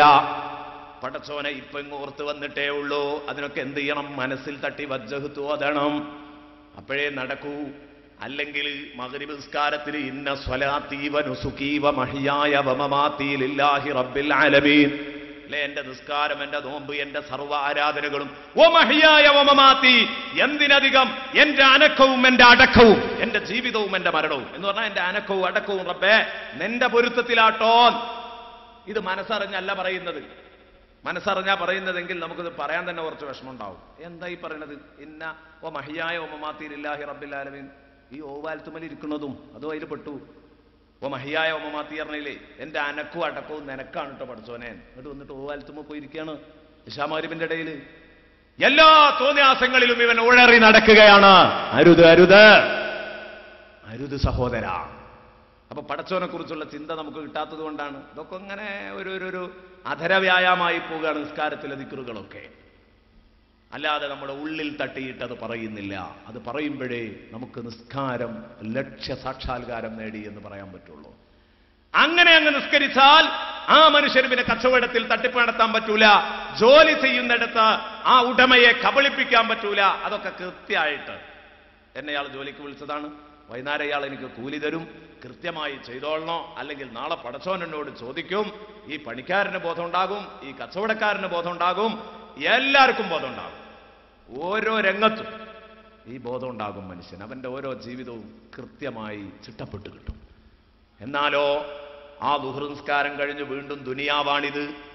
ദുനിയാവാണ്. കച്ചവടവും ജോലിയും ഏർപ്പാടുമായിട്ട് അങ്ങ് ബന്ധപ്പെടുമ്പോ വീണ്ടും ഈ ഓർമ്മ മറന്നു പോകും. ഓർമ്മ മറന്നു പോകുമ്പോഴേക്ക് ഒന്നും കൂടെ ഓർമ്മ പുതുക്കാൻ വിളിക്കുന്നു, അല്ലാഹു അക്ബർ, അല്ലാഹു അക്ബർ, ഹയ്യ അലസ് സ്വലാഹ്, ഹയ്യ അലൽ ഫലാഹ്. അതാ അസ്റിന്റെ ബാങ്ക് കൊടുത്തു. കൃത്യമായ അസ്റിന്റെ ബാങ്ക് കൊടുത്തപ്പോ വീണ്ടും എഴുന്നേറ്റ് നിന്നു. ഇതേപോലെ നിസ്കരിച്ചാൽ വീണ്ടും അവൻ ചിട്ടപ്പെട്ടു. ഒരു 2, 3, 4 മണിക്കൂർ കഴിയുമ്പോഴേക്ക് വീണ്ടും അവന്റെ ശ്രദ്ധ തെറ്റുന്നു. അപ്പോഴേക്ക് അള്ളാഹു വിളിക്കുന്നു മഗ്രിബ് നിസ്കാരത്തിലേക്ക്. മഗ്രിബ് നിസ്കാരത്തിൽ വന്ന് വീണ്ടും അള്ളാഹുവിനെ കുറിച്ചുള്ള ചിന്ത അത് ചിട്ടപ്പെടുത്തിയെടുത്ത് അവൻ റോട്ടിലിറങ്ങുമ്പോൾ ഏറ്റവും കൂടുതൽ വഷളാകാൻ പറ്റിയ ഒരവസരമാണ് ഇശാ മഗ്രിബിന്റെ ഇടയിൽ. നിങ്ങൾ ശ്രദ്ധിച്ചിട്ടുണ്ടോ? ളുഹറിന്റെയും അസറിന്റെയും ഇടയിൽ ഗ്യാപ്പുണ്ട്. ളുഹറിന്റെയും അസറിന്റെ ഇടയിൽ ഗ്യാപ്പുണ്ട്, അസറിന്റെയും മഗ്രിബിന്റെ ഇടയിൽ ഗ്യാപ്പുണ്ട്.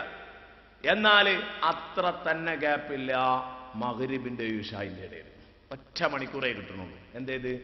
ഇശാ മഗ്രിബിന്റെ ഇടയിൽ എന്ന് പറഞ്ഞാൽ പെട്ടെന്ന് വഷളാകും. അതിനുള്ള സാഹചര്യങ്ങളൊക്കെ ഉണ്ടാവും. നമ്മളൊക്കെ നാട്ടിൽ ഇങ്ങനെ ഒന്ന് ആലോചിച്ച് നോക്ക്. ഇശാ മഗ്രിബിന്റെ ഇടയിലാണല്ലോ മുഴുവൻ തോന്നിയാസവും വരിക ജീവിതത്തിലേക്ക്. അവ പെട്ടെന്ന് വഷളാകും. അതുകൊണ്ട് അള്ളാഹുവിനെ കുറിച്ചുള്ള ആ മറവി കൂടുതൽ സമയം നീട്ടിയിട്ടുകൂടാ. ഓർക്കുക തന്നെ വേണം അള്ളാഹുവിനെ പെട്ടെന്ന്. അപ്പൊ 1 മണിക്കൂർ കഴിയുമ്പോഴേക്ക് പള്ളിയിൽ നിന്ന് വിളിച്ചു, അല്ലാഹു അക്ബർ, അല്ലാഹു അക്ബർ. വീണ്ടും ഇശാ നിസ്കരിച്ചു. ആ ഇശാ നിസ്കരിച്ചാൽ ഒരു മുസ്ലിമിന്റെ ലക്ഷണം എന്താ? അയാൾ പൊരേ പോവും, ചോറ് തിന്നും, കിടന്നുറങ്ങും. കാരണം ഇശാ നിസ്കരിച്ചാൽ പിന്നെ ബടായും പറഞ്ഞ് നിൽക്കാൻ പാടില്ല എന്നാണ്. ഫായിദല്ലാത്ത സംസാരങ്ങളൊന്നും പറ്റൂല എന്നാണ്. വേഗം കിടന്നുറങ്ങിക്കൊള്ളണം. പിന്നെ ഈ ഓവാലത്തുമല്ലിരിക്കുക, രാത്രി 1 മണിക്കോ 2 മണിക്കോ കയറി വരിക, അതൊന്നും മാപ്പിളാർക്ക് പറ്റിയ പണിയല്ല. എത്ര കണ്ട് എൻ്റെ പ്രിയപ്പെട്ട ചെറുപ്പക്കാർക്ക് ഇതൊക്കെ ഉൾക്കൊള്ളുമെന്ന് എനിക്ക് അറിഞ്ഞുകൂടാ, എത്ര രസിക്കുമെന്ന് അറിഞ്ഞുകൂടാ. പക്ഷെ നമുക്ക് പറയാതിരിക്കാൻ വയ്യല്ലോ. നബി സല്ലല്ലാഹു അലൈഹി വസല്ലം ശക്തമായി വിമർശിച്ചിട്ടുണ്ട് ഇശാന്റെ ശേഷം ഈ ചെറിയും തോളിലിട്ട് ഇങ്ങനെ നടക്കുന്നത്. മുത്തുനബി വല്ലാതെ വിരോധിച്ചൊരു കാര്യമാണ്. അല്ല, എന്തെങ്കിലും കാര്യം വേണം. ദീനുമായിട്ട് ബന്ധപ്പെട്ട കാര്യമാണെങ്കിൽ ആവാം. മതപരമായി ഗുണമുള്ള ഒരു കാര്യമാണെങ്കിൽ പറ്റും, എത്ര നേരവും ആവാം. അതുപോലെ തമാശകൾ, ഒരു അർത്ഥമില്ലാത്ത തമാശകൾ പോലും പറയാതെ പെട്ടെന്ന് കിടന്നുറങ്ങിക്കൊള്ളുന്ന. പിന്നെ അവിടെ മുത്തുനബി അനുവദിച്ചത് ഭാര്യ ഭർത്താക്കന്മാർക്ക് പരസ്പരം സംസാരിക്കാം. കാരണം അവരുടെ സമയമാണല്ലോ അത്. അപ്പൊ അതുകൊണ്ട് അത് റസൂലുള്ളാഹി ഒഴിവാക്കി നിർത്തിയിട്ടുണ്ട്. കാരണം അതിലിപ്പോ കാര്യപ്രസക്തമായ കാര്യം തന്നെ സംസാരിക്കാൻ പറ്റില്ല. കാര്യപ്രസക്തമായ കാര്യം തന്നെ സംസാരിക്കാൻ പറ്റില്ല. അവിടെ തമാശകൾ വരും. ആ സംസാരത്തിൽ ചിലപ്പോൾ ചെറിയ ചെറിയ പൊടിവാക്കുകളൊക്കെ വരും, സ്വാഭാവികമാണ്. ഞാൻ അതിലേക്ക് വരുന്നില്ല. കുറെ ഉദാഹരണങ്ങൾ അതിനൊക്കെ പറയാനുണ്ട്. കളവ് മഹാകുറ്റമാണെന്ന് റസൂലുള്ളാഹി പറഞ്ഞപ്പോ, റസൂലുള്ളാഹി സ്വല്ലല്ലാഹു അലൈഹി വസല്ലമ തങ്ങൾ പറഞ്ഞപ്പോ 2-3 ഘട്ടങ്ങളിൽ അത് ഒഴിവാക്കി നിർത്തുമ്പോ അവിടെ മുത്തുനബി പറയുന്നുണ്ട് ഭാര്യയും ഭർത്താവും തമ്മിലുള്ള സംസാരത്തില്. കാരണം അവിടെ തമാശയായിട്ട് ചിലപ്പോൾ ചില പൊടുപ്പും തമ്മിലൊക്കെ വെക്കൽ വേണ്ടി വരും, ആവശ്യമായിട്ട്. അതിനൊക്കെ ഉദാഹരണങ്ങൾ ഏറെ പറയാനുണ്ട്, അവിടെ നിൽക്കട്ടെ. ഞാൻ പറഞ്ഞു വന്നത്, എന്റെ പ്രിയപ്പെട്ട സഹോദരങ്ങളെ, ഈ മഗ്രിബ് നിസ്കാരത്തിൽ നമ്മളെ നേരെ നിർത്തി ഇശാ നിസ്കാരത്തിൽ വീണ്ടും പടച്ചവൻ എന്ന ചിന്തയിലേക്ക് കൊണ്ടുവന്നു. പോയി കിടക്കുന്നു. ഇശായിന്റെയും സുബഹിന്റെ ഇടയിൽ ദീർഘമായ ഗ്യാപ്പ്. കാരണം എന്താ? ഇവിടെ വഷളാകാനുള്ള സാഹചര്യമില്ല, കൂർക്കം വലിച്ചുറങ്ങല്ലേ, കൂടുതൽ അപകടമൊന്നുമില്ല. അതുകൊണ്ട് ഒന്ന് നീണ്ടങ്ങോട്ട് ഉറങ്ങിക്കോട്ടെ. നല്ല സമയമുണ്ട് ഇശായിന്റെ സുബഹിന്റെ ഇടയിൽ. കാരണം ദുന്യാവുമായിട്ട് അവന് വേറെ ബന്ധങ്ങളൊന്നുമില്ല, വഷളാവാനുള്ള ചാൻസ് ഇല്ല. ഓരോരുത്തരും അവനവന്റെ ലോകത്ത് ഉറങ്ങുകയാണ്. എന്നാൽ സംഗതി തെറ്റുകുറ്റങ്ങളൊന്നും ചെയ്തില്ലെങ്കിലും കൂർക്കം വലിച്ചുറങ്ങുകയാണെങ്കിലോ അള്ളാഹുവിനെ ഓർക്കുകയായിരുന്നില്ലല്ലോ. അല്ലെ? ദിക്റും ചൊല്ലി കിടന്നാല് ബിസ്മിക റബ്ബി വദഅതു ജംബി വബിക റഫഉ ദിക്റ് ചൊല്ലി ആയത്തുൽ കുർസി ഓതി അങ്ങനെയൊക്കെ കിടന്നാൽ ആ കിടത്തത്തിനും ഗുണാണ്, എഴുന്നേൽക്കോളും ഗുണാണ്. എന്നാലും ഇതിപ്പോ നിസ്കരിക്കും പോലെ എന്ന് പറയാൻ പറ്റൂലല്ലോ. ബോധ മനസ്സ് അള്ളാഹുവിനെ സ്മരിച്ചതുപോലെ എന്ന് പറയാൻ പറ്റില്ലല്ലോ. ഈ അബോധ മനസ്സിന്റെ സ്മരണ ഇനി കൂട്ടിയാൽ തന്നെ. അപ്പൊ അതുകൊണ്ട് അതിനൊരു പരിഹാരം എന്ന നിലക്കാണ് മറ്റുള്ള സമയത്തൊക്കെ ളുഹർ അസ്ർ വരെ സമയമുണ്ട്, അസ്ർ മഗ്രിബ് വരെ സമയമുണ്ട്. മഗ്രിബ് ഇശ വരെ സമയമുണ്ട്, ഇശ സുബഹ് വരെ സമയമുണ്ട്. പക്ഷേ സുബഹിയുടെ കാര്യത്തിൽ ളുഹ്ർ വരെ എന്ന നിയമമില്ല. എന്തേ കാരണം? ഇതുവരെ അന്തം വിട്ടുറങ്ങിയ അവൻ എഴുന്നേറ്റ ഉടനെ തന്നെ 1.5 മണിക്കൂർ കൊണ്ട് സംഗതികളായി. എഴുന്നേറ്റ ഉടനെ തന്നെ വേഗം നോക്കണം, കുളിക്കണമെങ്കിൽ കുളിക്കണം, ഉളു എടുക്കണം, വേഗം നിസ്കരിക്കണം. അപ്പോഴേ അത് കിട്ടുള്ളൂ. കാരണം അത് എഴുന്നേറ്റ പാടെ തന്നെ പടച്ചവന് കൊടുക്കാനുള്ളത് അങ്ങോട്ട് കൊടുക്കുക. ഈ രൂപത്തിലാണ് നിസ്കാരത്തെ അള്ളാഹു ക്രമീകരിച്ചിരിക്കുന്നത്. എന്തു നല്ല ക്രമീകരണമാണ്! ഇതാ ഞാൻ പറഞ്ഞത്, ഈ നിസ്കാരം ഖളാ ആക്കി കളയുന്നതാണ് അദാഉ സ്വലാഹ് എന്ന് പറഞ്ഞതിന്റെ അർത്ഥമെന്ന് സഈദ് ഇബ്നുൽ മുസയ്യബ് റളിയല്ലാഹു അൻഹു പറയുകയാണ്. അതുകൊണ്ട് നിസ്കാരം ഖളാ ആക്കരുത്. ആരോടാണ് ഈ വിഷയം കൂടുതൽ പറയാനുള്ളത്? ഞാൻ പറഞ്ഞു, നിസ്കാരം ഉപേക്ഷിക്കുക എന്ന് പറഞ്ഞത് പുരുഷന്മാരിൽ വളരെ കൂടുതലായിട്ട് കണ്ടുവരുന്ന ഒരു ദുസ്വഭാവമാണ്. പെണ്ണുങ്ങൾ നിസ്കാരം ഉപേക്ഷിക്കുന്നവർ കുറവായിരിക്കും, ഉണ്ടെങ്കിൽ തിരുത്തുക തന്നെ വേണം. പുരുഷന്മാരിൽ നിസ്കാരം ഉപേക്ഷിക്കുന്നവരുണ്ട്. അധിക പെണ്ണുങ്ങളുടെയും സ്വഭാവം നിസ്കാരങ്ങൾക്ക് ഖളാകളുടെ പരമ്പരയായിരിക്കും. ഖളാ ആക്കുന്നതിന് ഒരു പേടിയില്ലാത്തൊരു വിഭാഗമാണ് പെണ്ണുങ്ങൾ. ഇനിയോ ഒരു ചെറിയ സൽക്കാരം ഉണ്ടായാൽ മതി പേരിന് വീട്ടിൽ. ഇത് പറയുമ്പോ പറയാതിരിക്കാൻ വയ്യ. ഒരു സൽക്കാരം കിട്ടിയാൽ മതി പേരിന്, ആ വീട്ടിലെ പെണ്ണുങ്ങൾ മുഴുവനും ളുഹ്ർ ഖളാ ആക്കി. സത്യമല്ലേ ഈ പറയുന്നത്?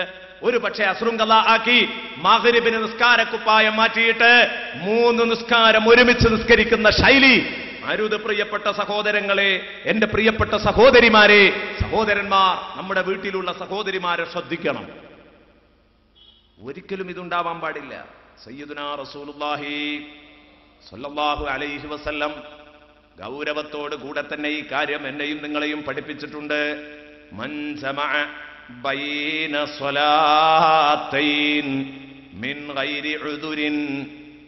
ഗൈരി ഉദുരിൻ, കാരണം കൂടാതെ ഒരാൾ 2 നിസ്കാരത്തിനിടയിൽ ഒരുമിച്ച് കൂട്ടിക്കഴിഞ്ഞാൽ, കാരണം കൂടാതെ 2 നിസ്കാരങ്ങൾ ഒരുമിച്ച് നിസ്കരിക്കുകയാണെങ്കിൽ എന്ന് പറഞ്ഞാൽ, നേരത്തെ ഞാൻ പറഞ്ഞല്ലോ, നിസ്കാരം ഖളാ ആക്കി കളയാം. അതാണ് അതിന്റെ അർത്ഥം.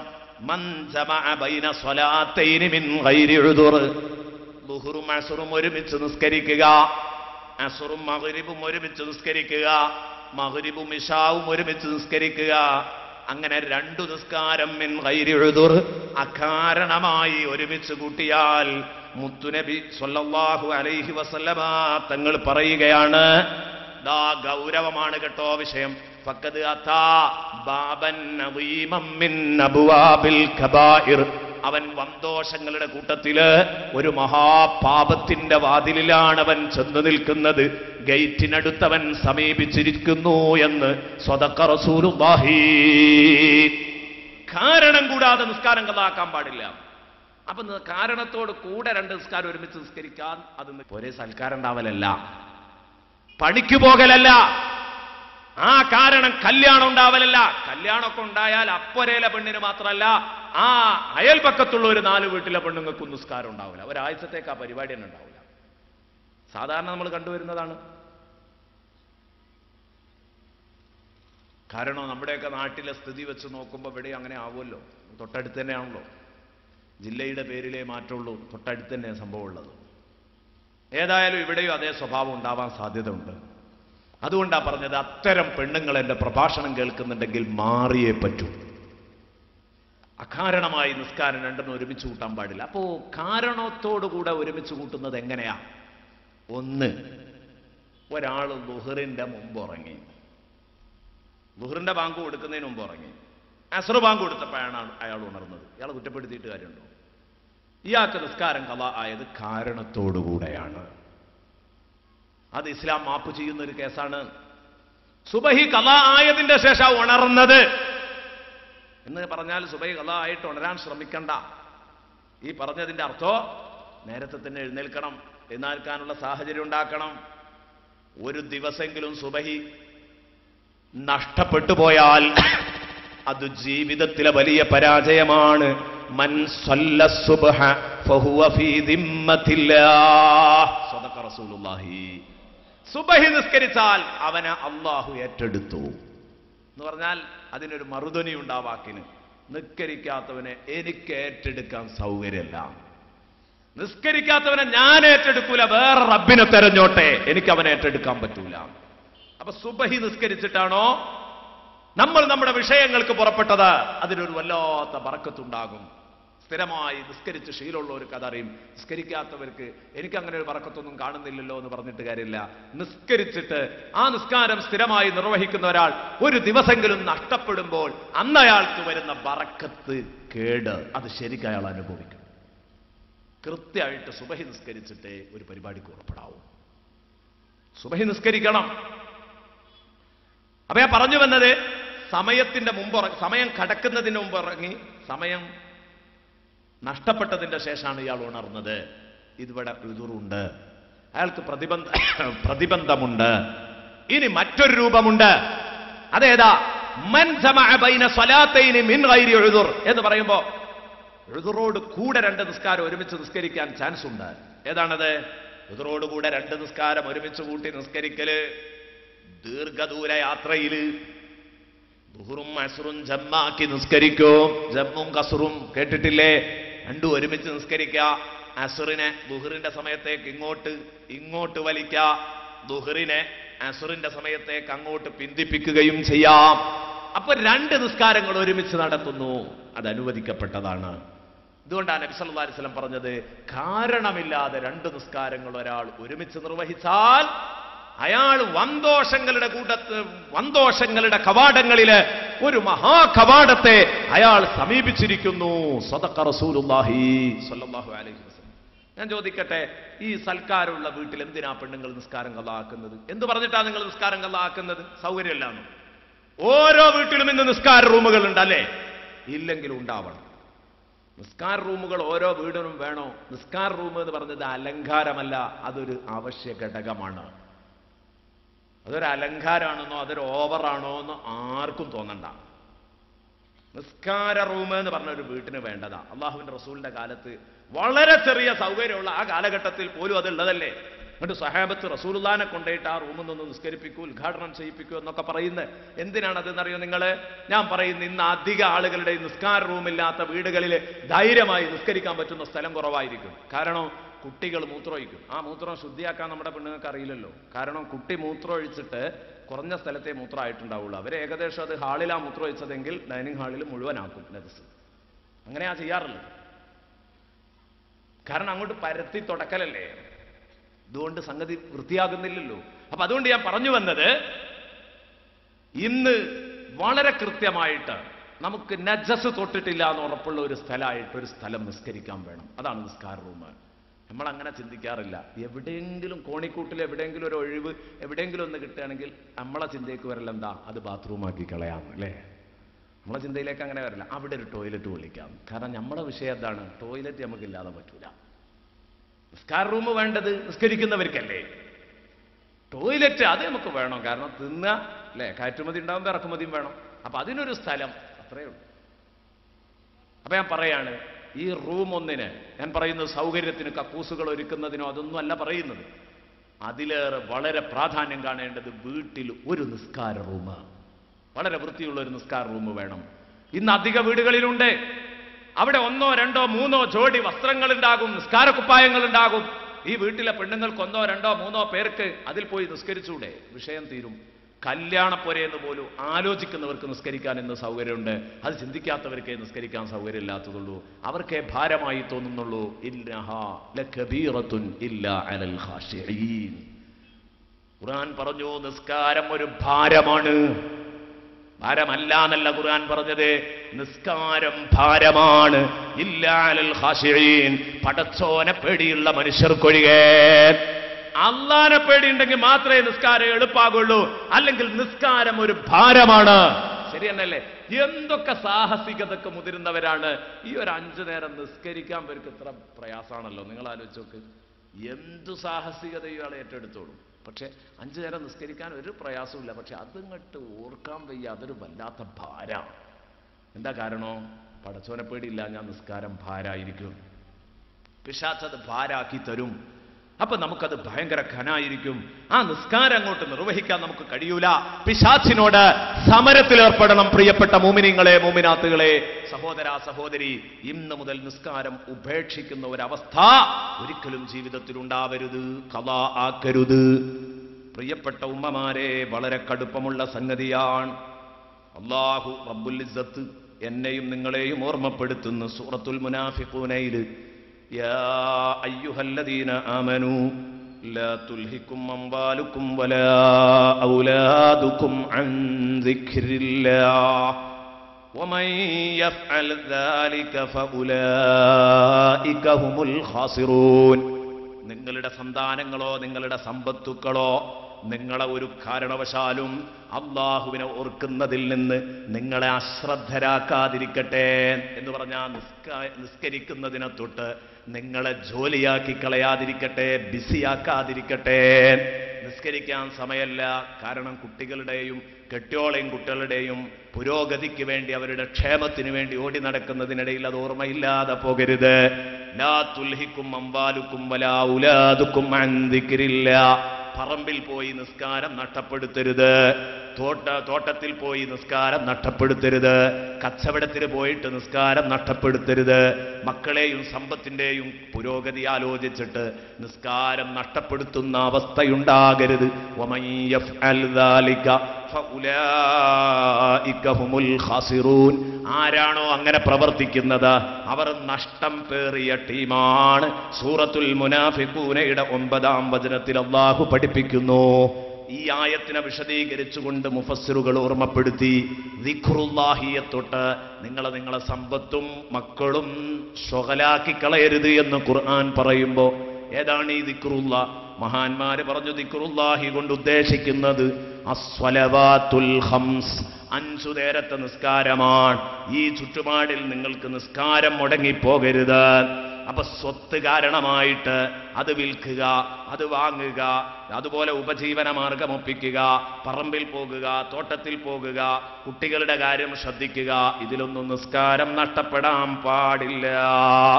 അവ്വലു മാ യുഹാസബു ബിഹിൽ അബ്ദു യൗമൽ ഖിയാമത്തി മിൻ അമലിഹി അസ്സലാഹ്. സദഖ റസൂലുള്ളാഹി. ഒരാളുടെ അമലിൽ നിന്ന് ഉയർത്തെഴുന്നേൽപ്പ് നാളിൽ ആദ്യമായി ചോദ്യം ചെയ്യപ്പെടുന്നത് നിസ്കാരത്തെക്കുറിച്ചാണ്. നിസ്കാരം ക്ലിയർ ആണെങ്കിൽ ഫഖദ് അഫ്ലഹ വ അൻജഹ, അയാൾ വിജയിച്ചു. ഖദ് അഫ്ലഹൽ മുഅ്മിനൂന അല്ലദീന ഹും ഫീ സ്വലാത്തിഹിം ഖാശിഊൻ. പടച്ചോനെ പേടിച്ച് നിസ്കരിക്കുന്നവരുടെ നിസ്കാരം, ആ നിസ്കരിക്കുന്ന മനുഷ്യന്മാർ അവർ വിജയികളുടെ കൂട്ടത്തിലാണ്. ആ മുഅ്മിനീങ്ങൾ ഖദ് അഫ്ലഹൽ മുഅ്മിനൂൻ തന്നെയാ പറഞ്ഞത്. നിസ്കാരം റെഡിയാണോ, ഖുശൂഓട് കൂടി നിസ്കരിച്ചിട്ടുണ്ടോ, ആള് രക്ഷപ്പെട്ടു.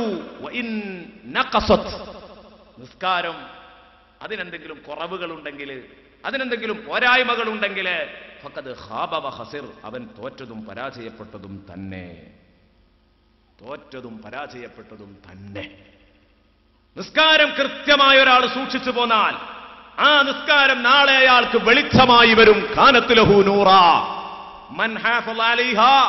സയ്യിദുനാ റസൂലുള്ളാഹി പറയുന്നു, നിസ്കാരം കൃത്യമായി ശബ്ദിച്ചു പോന്നാൽ കാനത്ത് ലഹു നൂറാ, ആ നിസ്കാരം അവന് പ്രകാശമായി വരും. എവിടെ? സിറാത്ത് പാലത്തിൽ പ്രകാശമായിട്ട് വരും. സിറാത്ത് പാലത്തിൽ ഭയങ്കര ഇരുട്ടാണ്. മുടിയേക്കാൾ നേർമയാണ് സിറാത്ത് പാലം, വാളിനേക്കാൾ മൂർച്ചയാണ്. ഇതൊക്കെ സഹിയായ ഹദീസിലുള്ളതാ. ആ പാലം കടക്കണം എന്നുള്ള ചിന്തയാണ് പലപ്പോഴും നമ്മളെ നന്നാക്കുക. നമുക്കൊന്ന് ചിന്ത അല്ലാതെ പോയതും ഇതാ. പാലം കടക്കണം എന്നുള്ള ചിന്ത ഉണ്ടെങ്കിൽ അങ്ങനെ ചെയ്യുമോന്ന് ചോദിക്കലുണ്ട് സാധാരണക്കാർ പലപ്പോഴും. ആ പാലാണ് ഈ പറഞ്ഞത്. ഇങ്ങനെ ഒരു പാലം കടക്കാനുണ്ട്, അവിടെ ഭയങ്കര ഇരുട്ടാണ്. ഒരനക്കം പേച്ചാൽ തെന്നി വീഴും. അപ്പൊ ഈ തെന്നി വീഴാതിരിക്കണമെങ്കിൽ നല്ല ലൈറ്റ് വേണം, എങ്കിലേ അതിലൂടെ കടന്നു പോകാൻ കഴിയുള്ളൂ. ആ പ്രകാശം സിറാത്ത് പാലത്തിൽ നമുക്ക് ആവശ്യമായ പ്രകാശമായിട്ട് വരും. നിസ്കാരം കാനത്ത് ലഹു നൂറാ. നല്ലോണം നിസ്കരിച്ചവർ, കൂടുതൽ സുന്നത്ത് നിസ്കരിച്ചവർ, അവരൊക്കെ ഇങ്ങനെ കടന്നു പോകുന്ന സമയത്ത് സുബ്ഹാനല്ലാഹ്, പ്രിയപ്പെട്ട മുഅ്മിനീങ്ങളെ ബാക്കിൽ നിന്ന് വിളിക്കുമത്രേ, ഉൻദുറൂനാ നഖ്തബിസ് മിൻ നൂരിക്കും, ഞങ്ങളെ ഒന്ന് വെയിറ്റ് ചെയ്യുമോ, ഞങ്ങളെയും കൂടെ ഒന്ന് കാത്തു നിൽക്കുമോ, നിങ്ങളെ പ്രകാശം കണ്ട് ഞങ്ങളും അങ്ങ് കടന്നോട്ടെ എന്ന് പറയുമ്പോൾ അവര് പറയും, നിങ്ങൾ പിന്നോട്ട് പോയിട്ട് അവിടെ പോയിട്ട് നിങ്ങൾ അന്വേഷിച്ചോ, ഞങ്ങൾക്ക് വെളിച്ചം വിതരണം ചെയ്യുന്ന ഒരു കൗണ്ടർ അപ്പുറത്തുണ്ടായിരുന്നു, അവിടെ നിന്നാ ഞങ്ങൾക്ക് വെളിച്ചം കിട്ടിയത് മലക്കുകൾ തന്നതാണ്, അവിടെ പോയി ചോദിച്ചോ എന്ന് പറയുമ്പോൾ അവരങ്ങോട്ട് ഓടേണ്ടി വരും. മുന്നിൽ പോകുന്നത് വാപ്പയാണെങ്കിലും മുന്നിൽ പോകുന്നത് ഉമ്മയാണെങ്കിലും കെട്ടിയോനാണെങ്കിലും കെട്ടിയോളാണെങ്കിലും തിരിഞ്ഞു നോക്കൂല, തിരിഞ്ഞു നോക്കൂല. നീ നിന്റെ വീട്ടിലേക്ക് വരാൻ വേണ്ടി വന്നിറങ്ങിയതാണ്, റോട്ടിൽ വന്നിറങ്ങി വീട്ടിലേക്കൊരൽപ്പങ്ങ് നടക്കണം. വീട്ടിന്റെ അടുത്തെത്താനായിട്ടുണ്ട് അയൽവാസി, അവന്റെ കയ്യിൽ ടോർച്ചുണ്ട്. നീ വിളിച്ചു ഒന്നിങ്ങ് നീട്ടിയടിക്കുക, നീ എങ്ങനെയെങ്കിലും പോന്നോ എന്ന് പറഞ്ഞിട്ട് അവനങ്ങ് പോയാൽ നമ്മുടെ അവസ്ഥ എന്തായിരിക്കും? എന്നാൽ അതുമല്ല ഇത് കേസ്. ആ വെളിച്ചം കണ്ടില്ലെങ്കിൽ നരകത്തിലേക്ക് വീഴലുറപ്പാണ്. ആ സമയത്ത് നമുക്ക് വെളിച്ചമായി വരാനുള്ളതാണ് നിസ്കാരം. അതുകൊണ്ട് ഇന്നു മുതൽ ഒരൊറ്റ കുട്ടിയും നിസ്കാരം ഖളാ ആക്കാൻ പാടില്ല, നിസ്കാരം നഷ്ടപ്പെടുത്താൻ പാടില്ല. ഈ നിസ്കാരം നാളെ വെളിച്ചമായി വരാനുള്ളതാണ്, പ്രമാണമായി വരാനുള്ളതാണ്, രക്ഷയായി വരാനുള്ളതാണ്. കാനത്തു ലഹു നൂറൻ വ ബുർഹാനൻ വ നജാതൻ യൗമൽ ഖിയാമ. നിസ്കാരത്തിന്റെ കാര്യത്തിൽ ശ്രദ്ധിക്കാത്തവൻ തോന്നുമസല്ലിയ, തോന്നുമ്പോഴൊക്കെ ഒഴിവ് കിട്ടുമ്പോഴൊക്കെ നിസ്കരിക്കുക എന്ന മട്ടാണെങ്കിൽ വമൻ ലം യുഹാഫിള് അലൈഹാ ലം തകുൻ ലഹു നൂറാ വലാ ബുർഹാനം വലാ നജാതൻ യൗമൽ ഖിയാമ. അന്ത്യദിനത്തിൽ ആ നിസ്കാരം അവന് പ്രകാശമാകില്ല, ആ നിസ്കാരം അവന് പ്രമാണമാകില്ല, ആ നിസ്കാരം അവനൊരിക്കലും രക്ഷയായെത്തുകയില്ല. വകാന യൗമൽ ഖിയാമ, അന്ത്യദിനത്തിൽ അവൻ മഅ ഫിർഔൻ വഖാറൂൻ വഹാമാൻ വഉബയ്യ് ഇബ്നു ഖലഫ് മുത്തു മുഹമ്മദുർ റസൂലുള്ളാഹി. നിസ്കാരത്തിന്റെ കാര്യം ശ്രദ്ധിക്കാത്തവൻ തോന്നുമസല്ലികള്. സുബ്ഹാനല്ലാഹ്, ഞാൻ ആലോചിക്കുന്നു, കഴിഞ്ഞ വർഷം ഈ വേദിയിൽ പ്രസംഗിക്കാൻ വന്നപ്പോൾ ഒരാൾ എന്നോട് പറഞ്ഞു, ഉസ്താദേ, എൻ്റെ ഭാര്യ രാവിലെ തന്നെ എഴുന്നേൽക്കും, സുബഹിയുടെ മുമ്പ് എഴുന്നേൽക്കും, എന്നിട്ട് അവള് കഠിനാധ്വാനം ചെയ്യാം, ഹാർഡ് വർക്ക്, വീട്ടില് അടങ്ങി നിൽക്കുന്നില്ല, കഠിനാധ്വാനം ചെയ്യാം. അതുകൊണ്ട് തന്നെ മരുമക്കൾക്കൊന്നും വലിയ പരാതി ഇല്ലാന്ന്. കാരണം അമ്മായിമ്മ ഇങ്ങനെ വലിച്ചാ പിന്നെ മരുമക്കൾക്ക് വലിയ പരാതിയൊന്നും ഉണ്ടാവില്ലല്ലോ. ഈ വീട്ടിലെ വേലകളൊക്കെ വലിച്ച് നല്ല റാഹത്തിലും സന്തോഷത്തിലാണ്. പക്ഷേ പ്രശ്നം, സുബഹിയുടെയും മുമ്പ് എഴുന്നേൽക്കുന്ന ഇവള് സുബഹിക്കൊന്ന് നിസ്കാരക്കുപ്പായിട്ട് കിട്ടണമെങ്കിൽ ഒരു 7:30 ആവും. ഇതാ വിഷയം. സംഗതി നേരത്തെ എഴുന്നേൽക്കുന്നുണ്ട്, എല്ലാം ചെയ്യുന്നുണ്ട്, നിസ്കരിക്കാൻ കഴിയുന്നില്ല. ഒരു ഭാഗ്യമല്ല, ഒരു തൗഫീഖില്ലാതെ പോകുന്നത്, എനിക്കിത് സഹിക്കാൻ വയ്യ എന്ന് പറഞ്ഞിട്ട് വളരെ ഗൗരവത്തോടെ പറഞ്ഞിരുന്നു. ഞാൻ പറയുന്നു, ഒരുപക്ഷേ ആ ഉമ്മ വയല് കേൾക്കാൻ വന്നിട്ടുണ്ടാവും. എൻ്റെ ഭാര്യ വയല് കേൾക്കാൻ വരാറുണ്ട് എന്ന് പറഞ്ഞു. ഉമ്മ, നിങ്ങൾ ഭർത്താവുമായി ഏറ്റുമുട്ടാനല്ല. ഞാൻ പറയുന്നു, വളരെ ഗൗരവത്തോടെ നിങ്ങൾ ഓർക്കണം കേട്ടോ. പടച്ച റബ്ബിനെ വിചാരിച്ചോ. നിങ്ങളെ നാളെ റബ്ബ് ഒരുമിച്ച് കൂട്ടാൻ പോകുന്നത് ഫിർഔന്റെ കൂടെ, ഖാറൂന്റെ കൂടെ, ഹാമാന്റെ കൂടെ, ഉബയ്യ് ഇബ്നു ഖലഫിന്റെ കൂടെ, ലഅനത്തുല്ലാഹി അലൈഹിം അജ്മഈൻ. എന്താ ഇവരൊക്കെ മുതല്? എന്താ ഈ 4 ആളുകളെ റസൂലുള്ളാഹി എണ്ണാൻ കാരണം? ഫിർഔൻ, ഖാറൂൻ, ഹാമാൻ, ഉബയ്യ്, ഈ 4 ആളുകളുടെ കൂടെയാണ് ഒരുമിച്ച് കൂട്ടാൻ. പണ്ഡിതന്മാർ ചോദിച്ചു, ഇവരെ തന്നെ എണ്ണാൻ കാരണം എന്താണ്? ബഹുമാനപ്പെട്ട ഇമാം ദഹബി റളിയല്ലാഹു അൻഹു അവിടെ നിന്ന് വിശദീകരിക്കുന്നു. പണ്ഡിതന്മാർ ഇതിന് നല്ലൊരു വിശദീകരണം നൽകിയിട്ടുണ്ട്. മഹാനവറുകൾ പറഞ്ഞു, ഖാല ബഅദുൽ ഉലമാഇ റഹിമഹുമുല്ലാഹ് വ ഇന്നമാ യുഹ്ശറു താരിഖു സ്വലാത്തി മഅ ഹൗലാഇൽ അർബഅ. ഈ 4 ഘട്ട വിഭാഗത്തോടൊപ്പമാണ് നിസ്കാരം ഉപേക്ഷിക്കുന്നവനെ ഒരുമിച്ച് കൂട്ടുന്നത്. കാരണം നിസ്കാരം ഉപേക്ഷിക്കാനുള്ള കാരണം 4 എണ്ണമായിരിക്കാം. അതുകൊണ്ടാണ് ഇന്നമാ ലിഅന്നഹു ഇമ്മാ യസ്തഗിലു അൻ സ്വലാത്തി ബിമാലിഹി ഔ ബിമുൽകിഹി ഔ ബിവിസാറതിഹി ഔ ബിതിജാറതിഹി. നിസ്കാരം ഉപേക്ഷിക്കാനുള്ള കാരണം ഒന്നിരിക്കൽ സമ്പത്തുമായിട്ട് ഇങ്ങനെ ബന്ധപ്പെട്ടിട്ടായിരിക്കും. തോട്ടത്തിൽ പോയി അല്ലെങ്കിൽ മറ്റ് വേറെന്തെങ്കിലും കാര്യങ്ങൾ സമ്പത്തുമായിട്ട്, പൈസ ഉണ്ടാക്കുന്നതുമായിട്ട് ബന്ധപ്പെട്ട്, സമ്പത്തുമായിട്ട് ബന്ധപ്പെട്ടിട്ടായിരിക്കും. പറമ്പ് പോയി തോട്ടത്തിൽ പോയി ഇങ്ങനെ നിസ്കാരം കൊള്ളാവുക, നിസ്കാരം നഷ്ടപ്പെടുക, 1 രൂപ അങ്ങനെ ഉണ്ടാവും. പിന്നെ രണ്ടാമത്തത് അധികാരം കൊണ്ട് നിസ്കാരം നഷ്ടപ്പെടുക, അധികാരം കൊണ്ട് നിസ്കാരം നഷ്ടപ്പെടുക. ഉദാഹരണത്തിന് നമ്മൾ പറയാം, അയാൾ ഒരു പഞ്ചായത്ത് മെമ്പറാണ്, അത് മതി, നിസ്കാരം കൊള്ളാൻ കൂടുതലും വേണ്ട, അയാൾ ഇങ്ങനെ പൊതുപ്രവർത്തനമായിട്ട് ഇങ്ങനെ ഓടി നടക്കുമ്പോൾ നിസ്കരിക്കാനൊന്നും സമയമല്ല. ഇങ്ങനെയായി. ഏതെങ്കിലും പഞ്ചായത്ത് മെമ്പർമാർ സദസ്സിലുണ്ടാവും, അവരെ കുറ്റപ്പെടുത്തല്ല, ആരായാലും ശരി അവസ്ഥ തന്നെയാണ്.